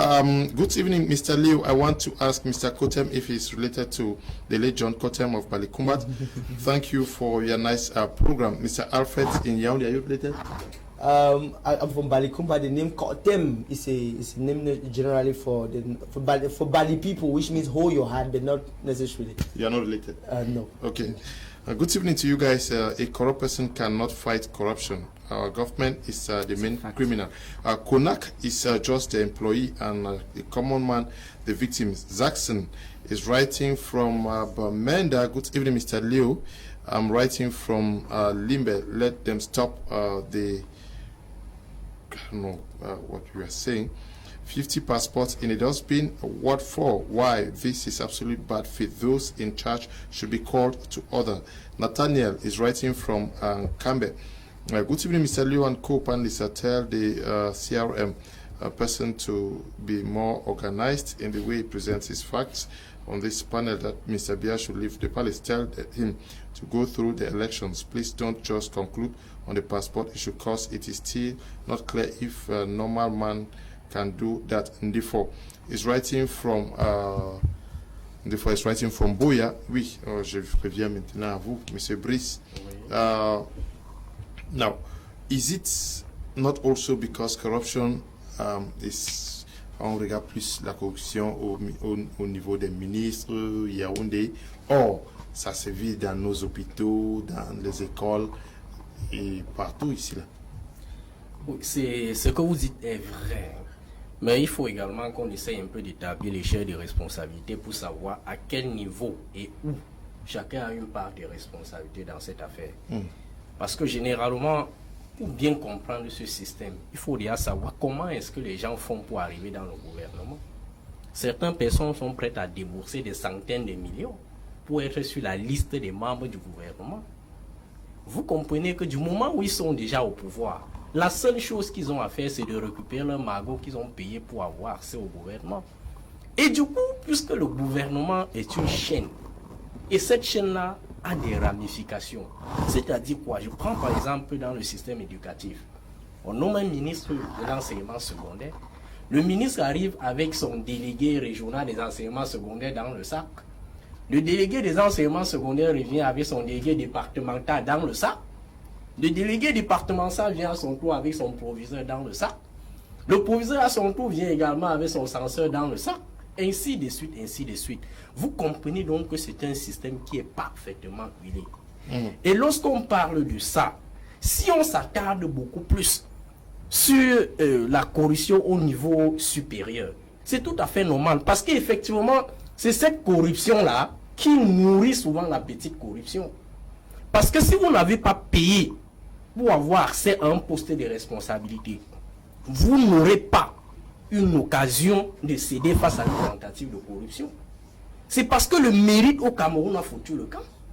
C'est parce qu'effectivement, au Cameroun, les gens se sont contactés à l'achat, au favoritisme, au népotisme.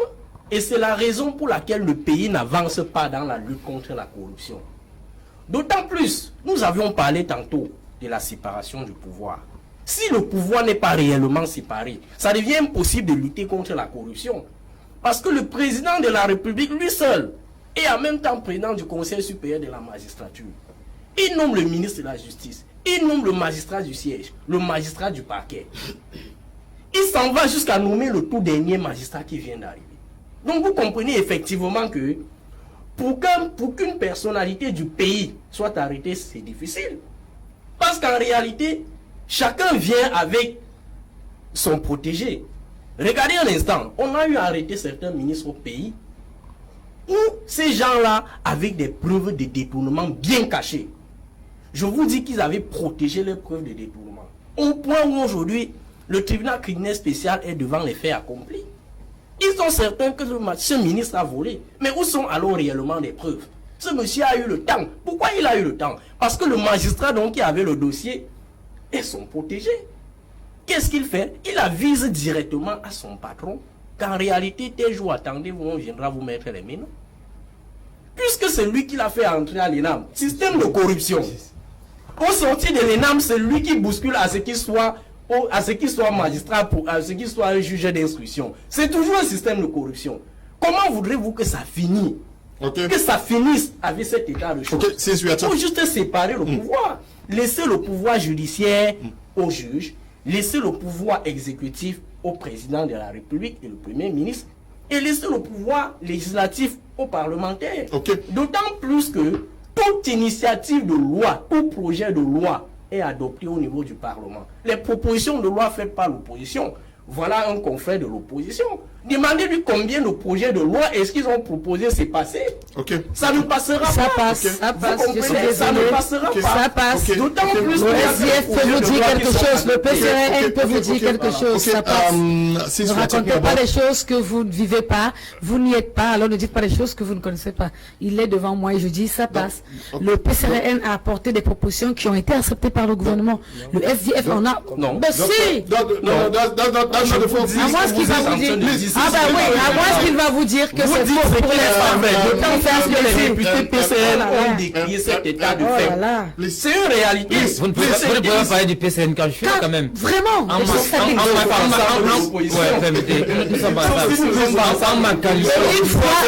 l'opposition n'est pas même ce qui est fait, c'est également vous allez obstruer parce que si vous avancez un argument qui puisse développer le Cameroun, le MRC est dans l'obligation de soutenir le PCRN.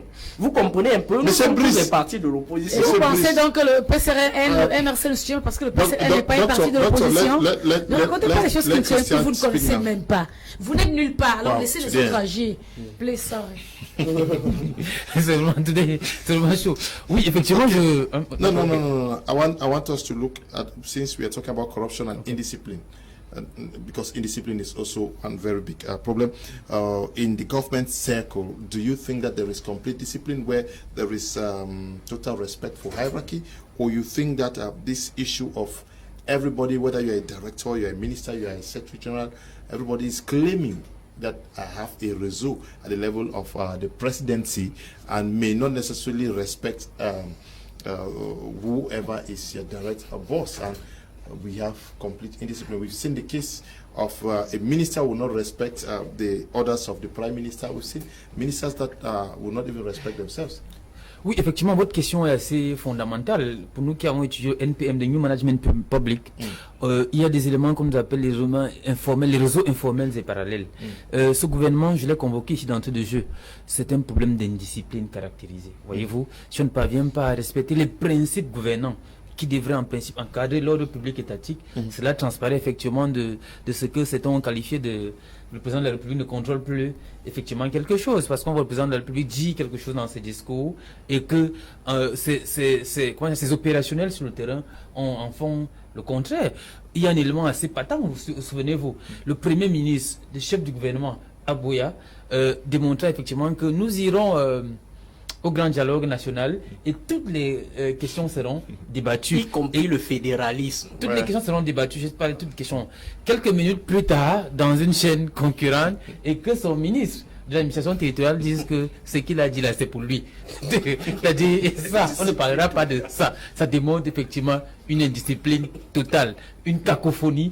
Bref, il n'y a pas de chef. Chacun fait comme il veut. Chacun respecte le réseau par lequel il est arrivé. On le voit à l'université, par exemple, où un chef de département peut manquer de respect au doyen, au recteur, ainsi de suite. Chacun fait comme il veut. En fait, c'est un des éléments, je vous l'ai dit. Et un instant, pour parler également de l'université, comment un professeur qui n'est pas titulaire d'université, je parle sur le contrôle d'un enseignant d'université, peut être le recteur de l'université? Non, c'est ça. Comment ça n'y a pas des méthodes? Vous avez dit que la nomination est discrétionnaire. Vous avez dit que la nomination est discrétionnaire. Mais pour des raisons éthiques, pour des raisons éthiques, pour des raisons...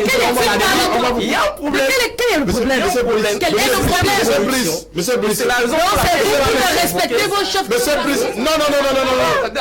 C'est un milieu que nous connaissons tous. Monsieur Brice,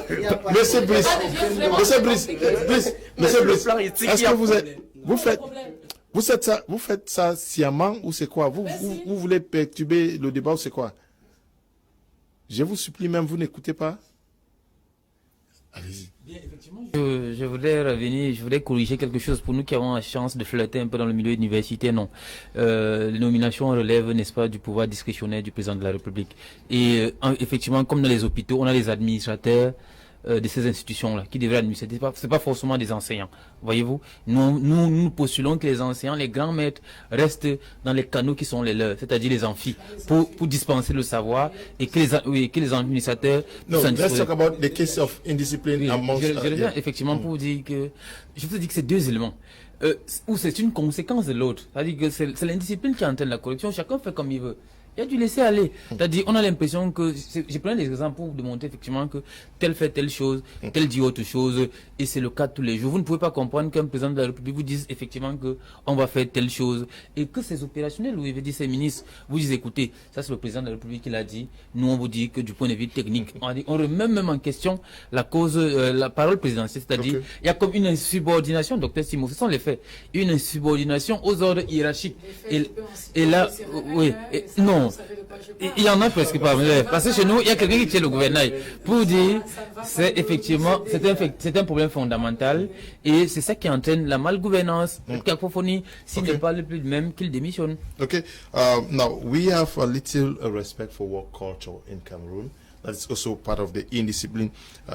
Nobody actually respects the work periods. You go to government offices, maybe they come to office by 10 o'clock and before 2 p.m. almost everybody is gone. Nobody controls, and before Fridays everybody is gone. You know, Friday people even come. They say it's work keeping day, burial day, and or they are going to the village and and that travel. You know, this is a very disturbing situation, very disturbing problem in Cameroon. It's true the public service in Cameroon, there is no discipline in the public service in Cameroon. It's true that one or two heads heading that department may be stringent in the way they apply their policies, because you might go somewhere and a director, I know one whom when he was in Bamenda, he was a regional delegate of taxes in Bamenda. He used to be the first in his office, and when he comes, he parks somewhere you don't see him, so ensure that everybody, when you come, he knows who has come late and he knows how to discipline, so next time he doesn't do that. That is a culture which most people must actually copy, but it is a very worrying situation that it is not the case which most people want to copy. And why is it happening? This is because of the way, like I said, corruption, partisan politics, which is the origin and the fundamental basis of the working rules of this state, the state of Cameroon today. Because I know very well that, like the Sarah man was talking, for you to come, when you appoint a minister, he comes with his director, comes with his regional delegates and the likes and the likes and the likes. Now, if I know very well that from where I come from, I am from the ruling party, like the Minister of Territorial Administration openly said in the West region that I am proud to say I am from this ruling party and this is my party. So, which therefore means that if you are in the ruling party, you have a particular advantage which you have been covered as an umbrella. Even if no matter how undisciplined you are, you may go free. Now, when you look at this type of situation, you see that, okay, I am the divisional delegate or the divisional youth leader of the party in my division or this and that. So I contribute to the head of state remaining there because I sing the name of the head of state everywhere I go to, every TV station I stand, any neighbor I want to talk to, I say the name of the head of state. So, which is a policy that has been put in place by the government in place and the regime in place. So if I can actually sing this song, you can't do anything. And it doesn't just end there. Tribalism is another thing. Because it doesn't just end with the coming late to the offices. Even tribalism has eaten fat into this issue. Not only tribalism, but even the aspect of speaking vernaculars in the offices. I want to take that example. You go to Yaoundé, go to most of the ministries in Yaoundé, you start hearing, I don't want to call some particular, but you start hearing some Makana, Madisa, and when you ask that, Chou, is this a Bamenda? That is the name they always call. It is that indiscipline which we don't want to see. But it is fitting fat in the government offices. It's rare to see that in most of the private offices, but in the government offices we see that. And why is this happening? It is happening because of the fact of the bad governance. It's happening because of the partisan politics that has chopped into public service. Because the state, the government in place has refused to be strict, has refused to do things and hold the bull by the horn when it's supposed to be, because they can't do that. If they do that, they will have to go out. Thank you. Greetings, Mr. Liu, on the panel. The corruption plaque is one phenomenon that was cultivated over time. Likewise, it cannot have an immediate solution to it. Yeah. Though there be need to combat with all efforts, it would be of great importance to incorporate a curriculum in our educational system from the basic level to higher education to emphasize the harm of this issue in our society. We need to teach our kids to resent and sense a repugnance in corruption. Benjamin Manifest is writing from Bamenda. Good evening to you, Benjamin. Mr. Liu, you are good. I'm praying for you. Keep on. Thank you very much. And I say thank you. Good evening, Mr. Kum. And I and my family are begging you that this program is bring more anglophones. Okay, I've heard you.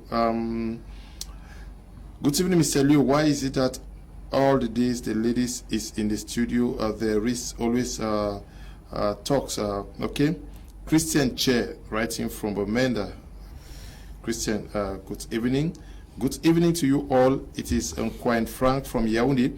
Our country seems to be a place where Thomas Hobbes says that man is a wolf to another man, which means making some members of the lower class to suffer who are not able to corrupt for a particular post. Good evening to you too. Good evening, Mr. Kuma, to all the panelists in the studio. Please, my brother, if you are short of topics, to all panelists in the studio, please. So eradicating corruption in Cameroon would simply mean wiping Cameroon out of this world. Raymond, no, they cannot wipe Cameroon out of the world. Good evening, Mr. Liu. I'm following your program from Kumba. You have a sensitive program, but an uncontrollable panel. I pray they put themselves together so that we understand what they wish to see. Albert is writing from Kumba. Stop calling. I can't take a call. Good evening, Mr. Kum. Please, can you avoid this? Many panelists, can they not speak English? And you are not only one speaking French to them. Why? Why now? Okay. Okay. Honoré writing from Bamenda says, good evening, Mr. Leo. Honoré, good evening to you. This one says, good evening, Mr. Leo. Come to Bamenda and see the real corruption with the police and gendarmes. Okay. I'll be in Bamenda maybe next week. Good evening, Mr. Leo. All the panelists, I just want to find out if this is a okay, Ako is writing from Tiku. Maybe I should just add something, Mr. Leo. Thank you. So I want to say this aspect of indiscipline has, the worst thing is has eaten in the academic milieu, and a good example is in the universities, like we said. Go to the University of Yaoundé 1, the University of Yaoundé 2, go to all these higher institutions, that's where you see the highest indiscipline and what do we call tribalism is where the grounds are, which is the worst thing, because education, the educative milieu is where it's supposed to be sacred. We have still a lot to discuss on this aspect of indiscipline. We may be coming back to it next week, but I want us to discuss on our last topic for tonight, which has to do with the outings of Ayabacho Lucas, who is the leader of the ADF, and that of Ebenezer Akwanga, who is leader of SOCADEF. Both of them came out recently decrying the situation back there in the southwest and northwest region, saying that the fighters have turned to cause more pain on the population, and that they have derailed from the course that actually took them to the streets to fight. Your first reaction when you listen to Ayabacho and Ebenezer Akwanga? Thank you very much, Mr. Leo. Before I say that, I know it's been, the first topic has really ended because we've not really discussed the second part, which is the way forward, the way that we should come out of it. You know, when I listened, I was first of all impressed to hear Ayabacho blame the boys for going out of the call. Because at the beginning of this issue, this crisis, or this struggle, a lot of persons were in support of the way, the manner, the peaceful way. And when the Changshu boys picked up the barrel, the gun, the population was still behind them. It's a fact that the people supported their cause and everything. But it is normal for Ayabacho to have called the boys that they have gone out of track, because that's true. We have heard the stories of people, workers' hand being chopped off. We've heard the stories of workers in Pamol, the manager of Pamol, and we have heard kidnap cases, people being kidnapped for ransom. You know, there is no debate that at the beginning of the crisis, there were a lot of people sponsoring their activities. In fact, the diaspora, they were sponsoring such activities of the boys. They had their sources of finance. They had a coordinated source of finance. But I will say it very clearly that these boys are behaving because of the way the leaders gave them the instructions. Okay. It is a fact that at the beginning of the struggle, the way the leaders gave them the instruction was as if they were demigods. They had the final say. And that is why he had turned back to this situation. And it's quite difficult to control. The boys who are fighting don't have a system like the government system that has a central unit of control. We have so far you could talk about the ADF of Ayabacho, and he always addresses the ADF and the sister forces. In as much as the ADF has a control, which is the Ayabacho, there are other forces. And then worst of all, what has aggravated it is because the diasporan leaders themselves are fighting more than the boys on ground. So there is a lot of hunger, there is a lot of loss of hope, And because of that, the people they were fighting to protect have become those they are fighting against. So it is a timely call, and it is a timely confession by Dr. Ayabacho and Dr. Ebenezer Akwanga to have come to their senses to understand that the call at the beginning of this struggle has been derailed, and there is a need to restore sanity, or to call to an end, or to call the people to have a mind of sanity, to understand that the population they yearn at the beginning to fight for, they are now fighting against. Because I don't explain, we can't explain the reasons why you'll be fighting to protect me, at the same time I am being arrested to pay, or I'm being kidnapped to pay a ransom. I will not explain why you'll be fighting to protect me, and at the same time you are slapping or beating an elderly person in the name of a black leg. You know, at the time when you, no matter how true your cause is, once you turn against those you are fighting for, the cause becomes untrue. Ok. Docteur Simou, je ne sais pas si vous avez suivi la sortie de Ayabacho et Ebenezer Akwanga. Est-ce que ça vous surprend? Je vais peut-être vous surprendre, vous, en disant que ça ne me surprend pas du tout. J'ai vu mon confrère donner un ensemble d'éléments. Parmi ces éléments, il y en a que je peux avaler. Mais il y a 3 éléments qui peuvent expliquer très clairement le comportement des chefs. Je vais appeler ça comme ça, ce sont les chefs séparatistes. Le premier élément qu'il faut mettre en avant ici, c'est la victoire des forces de défense de l'ordre. On se rend compte, lorsqu'on observe ce comportement, que les forces de défense sont en train de prendre du terrain, sont en train de restaurer, voilà, de restaurer la paix, ou alors de combattre les ennemis de la paix. Voilà le premier élément qui se dessine dans ce genre de réaction. Le second élément, c'est la guerre de leadership, de positionnement. Voilà notre élément qui se met au bout du jour. Maintenant, on ne sait plus qui est le chef, qui n'est plus le chef, qui est le grand chef, qui ne l'est plus. Et du coup, ça traduit simplement une déstabilisation de cette microstructure liée toujours au fait que l'armée camerounaise prenne du terrain. Donc il y a cette déstabilisation. Et le dernier élément qu'il faut mettre en avant lorsque vous voyez des leaders commencer à se déchirer comme ça, c'est cette absence de financement qui commence à se faire ressentir. Parce qu'il faut également le dire. Maintenant, les gars n'ont plus de financement, ils ne savent plus à quel sens se vouer. Et d'ailleurs, ils ne savent même plus quoi faire. Vous vous souvenez du discours du chef de l'État sur la question qui demandait au pays de restituer les fouteurs de troubles, les meneurs de troubles. Donc, la réaction qu'on observe aujourd'hui met en évidence tous ces éléments-là. On voit des jeunes, ou alors des personnes qui ne savent finalement plus ce qu'ils sont en train de faire. Parce qu'ils ne sont plus écoutés, ils ne sont plus compris, ils ne sont plus... Les réactions ne sont plus les mêmes. C'est-à-dire, avant, le comportement qu'il attendait de ce sujet n'est plus le même comportement qu'il observe aujourd'hui. Il se rend compte que des choses sont en train de lui passer entre les doigts. Il se rend compte qu'il y a des choses qu'il est en train de perdre. Il est en train de perdre du pouvoir. Et naturellement, vous le voyez en train de se disputer par rapport au leadership, à la notion de qui est le plus grand.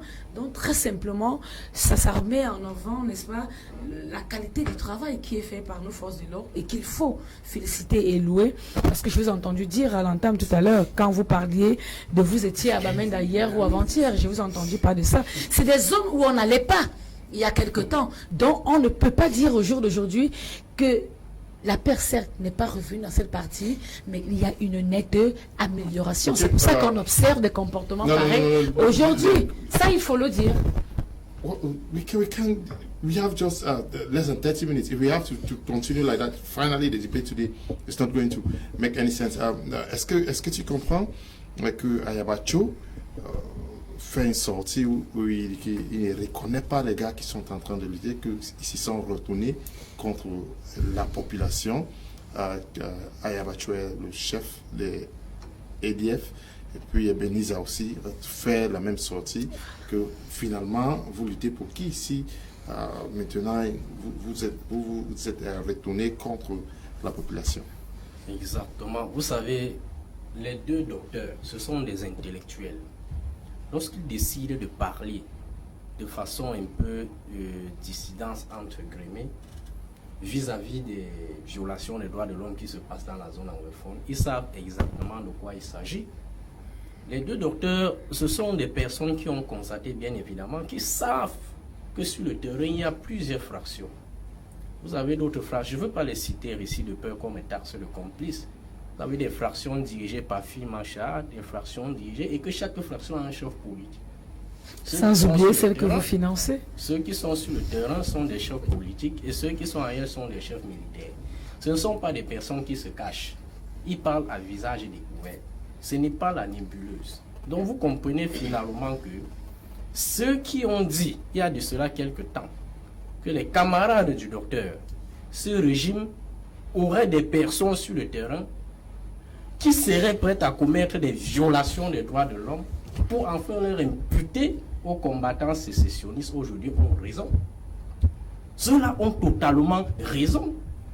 Parce que les deux docteurs se posent la question, qui sont ceux qui tuent dans la population? Non. Ils indexent oui, les gars. Ils disent bien. Non, ils disent que vous.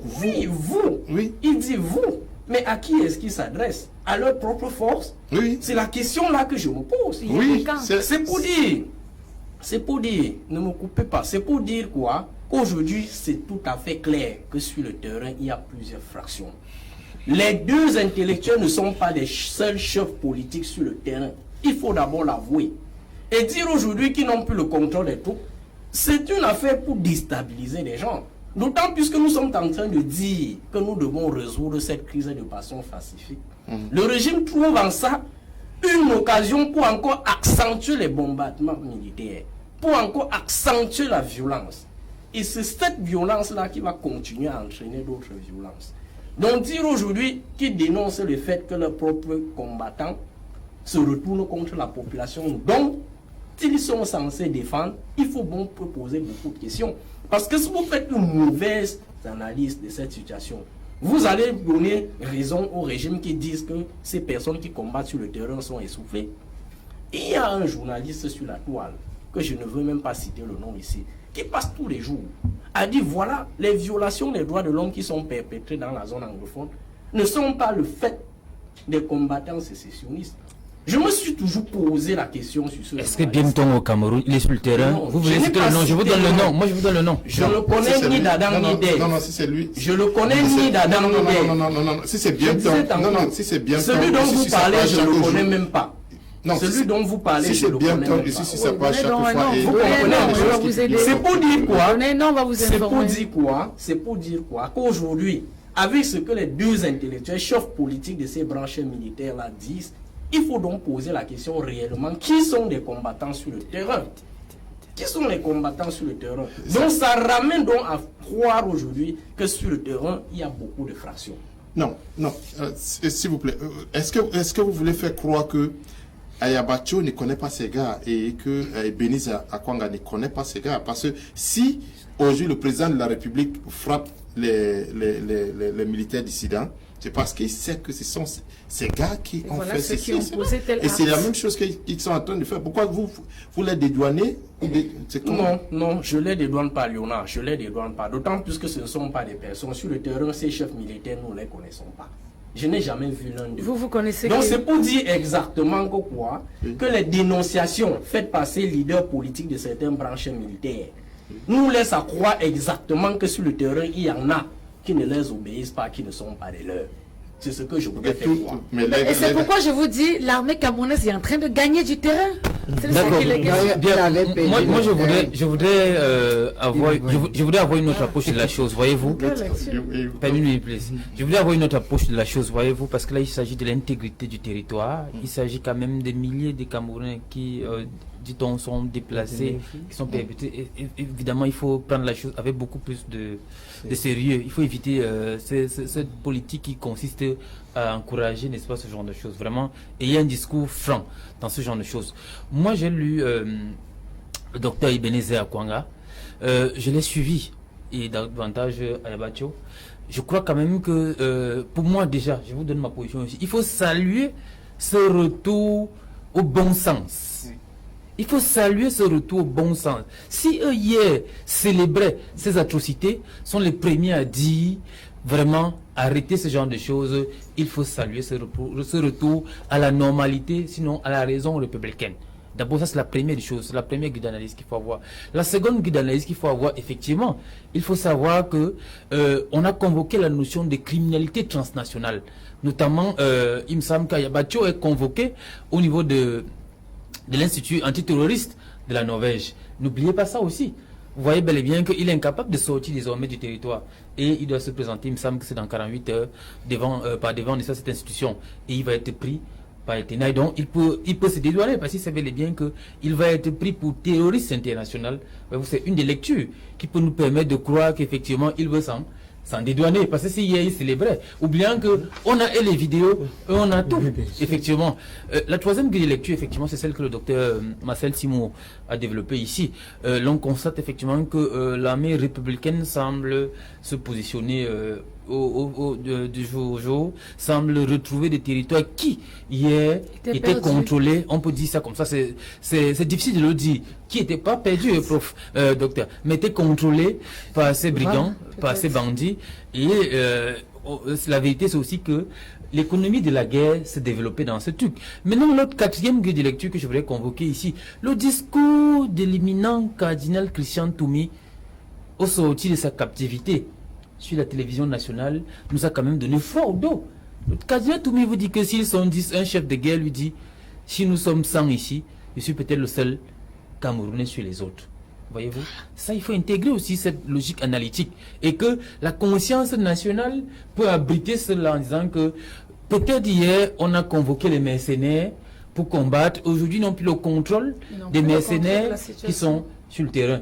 Et ça peut permettre à cela de dire, écoutez, vous ne pouvez pas décimer nos mamans, nos femmes, nos enfants quotidiennement. Il faut arrêter et revenir certainement sur la discussion politique. On peut comprendre, voilà autant de grilles d'analyse pour comprendre effectivement. Mais vous permettez que je chute pour dire effectivement que il faut que le président de la République exerce le mandat pour lequel il est élu. Ça, c'est la position du PCRN. Il faut que le président soit moins complaisant, docteur Marcel Simon. Parce qu'on a atteint un niveau où l'escalade de la violence. Quand vous avez le féminicide, l'infanticide, au quotidien on voit des enfants tués, ça fait mal. C'est-à-dire l'ordre public étatique doit réagir avec la dernière neige. Au-delà du discours politique, du dialogue politique. Kotem, now, when two leaders come out to actually distance themselves and chastise their fighters, is this not also saying that we were together and things may not be too nice tomorrow? Because when you listen to Ayabacho, he tells them very clearly that they should know that at the end of the war they may face the International Criminal Tribunal, citing Akwanga, also citing the case of Sierra Leone and a host of others, how they were taken after the war. But should this be coming from them now when we know that they are the ones who gave the moral booster to these guys? Yes, thank you very much, Mr. Now to say, actually, when we talk about this, I remember the former International Criminal Tribunal for genocide. No, you have Bosnia Herzegovina, you have Rwanda, you have Arusha, and the likes. And you saw when those who perpetrated those crimes of recent, I think 2011, 2018, the one in Bosnia Herzegovina was executed, the sanction was executed. We all keep seeing that of Rwanda, it is still very, very fresh. So when we have come to this stage of the war where the head of state has actually is playing a role of the head of state, which at some point in time is appreciated, at another point in time is not appreciated, maybe very irrational. But when you have people who from the onset, they were not at the forefront of the crisis. They were not leading the crisis. Now you remove somebody who was at the forefront, or some persons who were at the forefront, and some people came in to take over power. Now, these people who came in to take over power, what were the mechanisms which they used in actually to come into this place? What were the force? What were the backings that they have? Of course, if you want to look at the backing and the mechanism which they used to come into place, it was an influential mechanism. How do they say? They didn't have that popular support as the original person who led the crisis, who led the from the onset of 2016. Now, when you don't have this popular force, what do? You have to infiltrate money to sponsor other people. Now, at this stage, when you have realized that those people you used to have control, you don't have control over them anymore. Now, you start asking yourself, well, the analysts like we seated here, we start asking ourselves the question: what must have transpired that these people are saying what they are saying? It is true. Somebody said here that the international tribunal and the international environment or the international law has put in place a mechanism to track the other person in Norway as an international terrorist and the like. Now, there are other things which are hiding behind. Of course, when you have been a thief, I'm not saying that they are thieves, but when you have been, I'm taking an example, when you have been a thief and you have been stealing, and one day you're being told that there are people around your door who want to check in your house, what do you start doing? You start crying. No, I did not steal anything. It is my neighbor. When you start confessing that thing, you know that there is a hot iron behind you. These guys at this point, they need to understand this. It is no longer a game of playing this and that. When we look at what these guys are doing down there in ground zero, like they call it, it is something which it is worrying, it is scaring to see that those are brothers that we used to know. Those people who used to live around with us today, they can use paper and put fire on it and pour it on a human being when he's still alive. Today they can take their own parents and beat. This is because the devil they were nurturing, they never thought that devil would come to this stage. And then they need to understand that we have gotten to that point where Cameroonians are tired. Our parents back there are tired of all this. What they started, they need to understand at this point that they have to go to the end.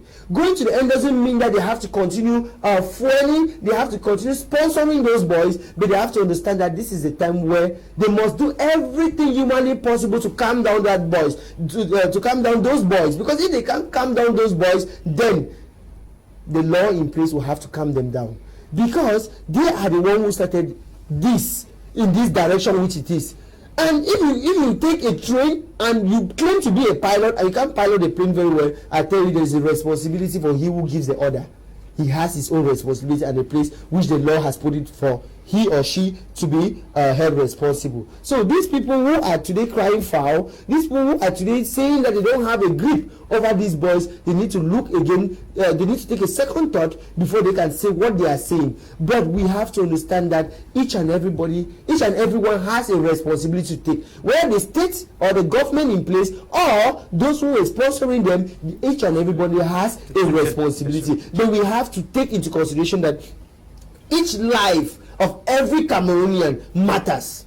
Whether you're in the military or you are in the separatist camp, the life matter. I want to seize this opportunity to make a call for all the boys, all my brothers and the sisters back there that have been in the bushes. Whatever thing has happened to you, please, let's sit back. We are all one. We are humans. The first thing we have to understand is that we are humans. That mother, that brother, that father which you're torturing today could be your own. Let's keep that grudge back. It is true, we understand that most of these boys are trying to let go of some of these things, but due to the deficiencies in the DDR centers and other authorities that have the power that are supposed to regulate these matters, they are not carrying out their function, which is hindering some of these boys. Because we have to acknowledge the fact, Mr. Kum, that some of these boys are willing to come out, but we have to acknowledge that the DDR centers are not doing their job. Okay, Foba Roland, you say the sound system is not too good.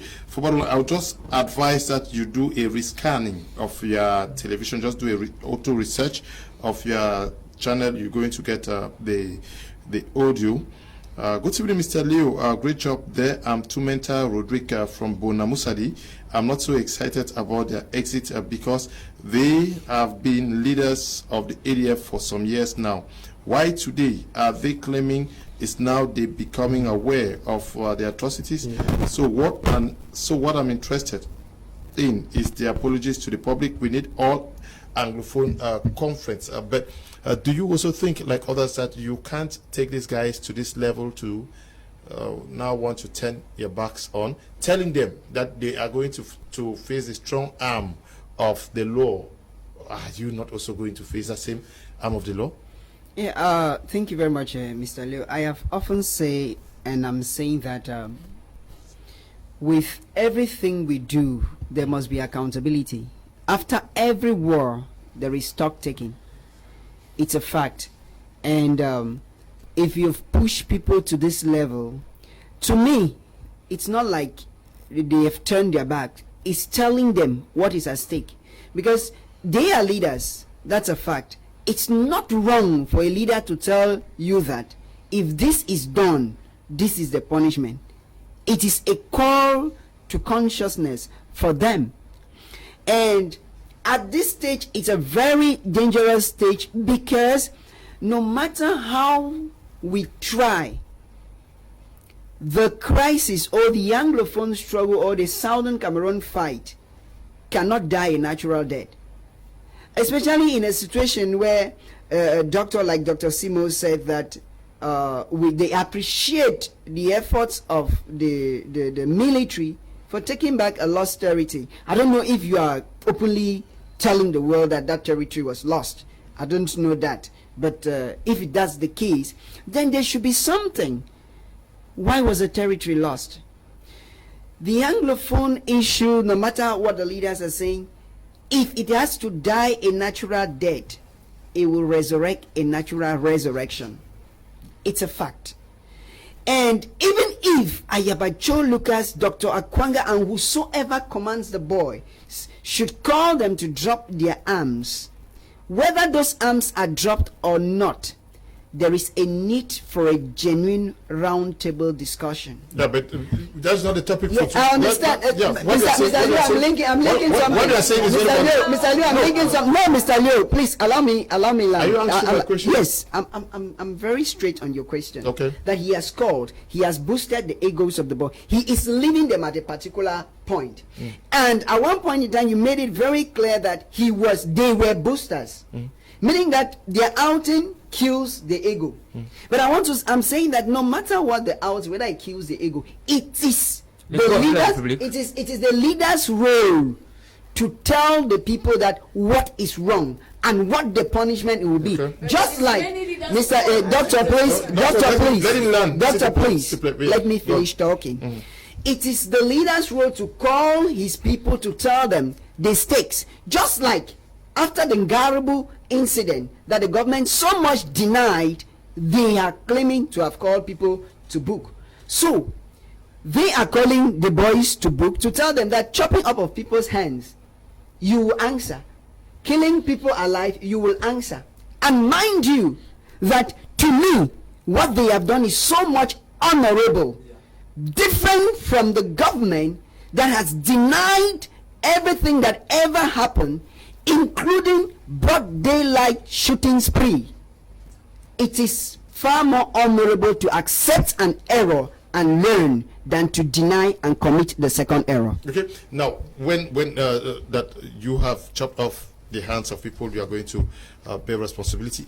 Are they not also going to be part of bearing that responsibility? Of course, they are the commanders. It's a fact. That is why we usually say it clear that sometimes when we sit on TV and talk about the head of state, people tell us not to blame the head of state. But because he bears that name, the commander-in-chief of armed forces, we are tempted to say that commands are coming from somewhere. Okay. Ayabacho gives command. Dr. Ebenezer Akwanga gives command. So if there's an error, they should be blamed for it, because if those guys have to come to the table, they'll have to tell where the commands are coming from. Okay. So it's very normal that they'll be accountable, and everybody should be accountable at his own level to restore sanity to this country. Okay.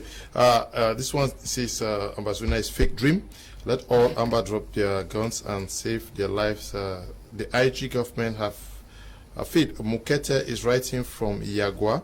Good evening to you, Mukete. Good evening, Mr. Liu and the crew. Please, it's no news that Ayaba, Cho, and Ebenezer are crying now loud. To me, they have lost control of the boys. Most of them, after years of respecting them without any benefit, have decided that they were better off without them. They should not mind. The truth is that whatever the outcome by the end, they will be bound out of the land. Jones is writing from Kumba. This one says, okay, it's rectified, all good now. It's Mr. Vitalis writing from Bamenda. I'm sure that is in relation to the sound. Good evening, it's Khalifa. Good evening to you, Khalifa. This one says, those who fight against the population are also black legs fighters. From Augustine Shanke, good evening to you. Augustine Menjo Alfred writing from Douala. This one says, good evening, Mr. Liu. The diaspora leaders aren't at this stage. Menju Alfred from Douala says, good evening, Mr. Liu. The diaspora leaders aren't at this stage of raising any alarm afraid of whatever the international community. It's but a normal because there are some abnormalities weren't there from the word go. They have never at any point of the struggle given powers to the forces to attack their own. They are just being real. Okay, Menjo, good evening to you. Good evening, Mr. Liu, the diasporan leaders. Okay. Good evening, Mr. Liu. CONAC was created to arrest corruption, but has failed. Mr. Liu, tell your panelists to be orderly. We have to end here, Doctor. We are out of time. Song, thank you for coming. Thank you very much, Mr. Leo, for inviting me to the program. Thanks the panelists. And to the world, we understand that the fight against corruption starts from me, it starts from you, and everybody has a role to play. And like I said, both the person giving out money and the person receiving are corrupted. And if you buy your way through into a function by corruption, you will stay waiting to be corrupted. So let's try to restore sanity, integrity, transparency, and let's, in our academic curriculum, instill the fear of God and moral education. Dr. Simo, thank you. Merci d'être venu. Merci, c'est un plaisir d'être là. Surtout, excusez-moi, permettez-moi de vous dire, lorsque les débats sont intéressants comme ça, prenez juste une thématique pour qu'on ait le temps de mieux argumenter. Merci Léo, et je voudrais comme ça profiter pour dire que nous avions constaté, de par les accidents de Sancho, que réellement le pouvoir est dans la rue, parce que si le pouvoir était tenu par quelqu'un, on ne saurait voir les agents publics escorter une affaire qui est allée engrainer autant de morts. Donc la seule chose que nous demandons, que le pouvoir n'utilise pas certaines prérogatives qui leur appartiennent seulement pour mater le MRC, mais qui doivent libérer nos militants. Merci. Il est l'heure Merci. Monsieur Njok, merci d'être venu. Merci M. Koum, merci de nous avoir invités, merci aux panélistes. Vivement, je voudrais faire également un appel au docteur Ayabacho et autres de leur dire il s'agit de la République, il s'agit de notre pays, il s'agit là de notre identité, de nous, de demain qui devons gérer ce Cameroun. Vraiment ce pays que nous ont légué nos ancêtres. Moi je fais partie d'une culture, les ancêtres ont bataillé dur pour l'indépendance de ce pays. Nous avons perdu les nôtres pour qu'on ait cette indépendance. Nous ne voulons jamais que ce pays se divise. Qu'ils reviennent à la raison, qu'ils comprennent que quoi qu'il en soit, la République de demain nous appartient et qu'on y va de l'avant. Okay, we think they have thought it wise because it is better late than never. Aqua, K-Town boy, writing. Thank you for coming. Thank you very much, Mr. Liu. I want to seize this opportunity to send my heartfelt condolences to all the families who lost their loved ones in this the recent accident in Sancho, and also to extend a warm congratulations and better marriage to Katie Ann and Kum Vanessa, whom the both of them got married this week, yesterday and today. God bless Cameroon. God bless Cameroon. Thank you, Christian, and thank you to you, everybody who participated in producing this program. Stay blessed. Bye-bye. Vous m'avez vraiment eu aujourd'hui.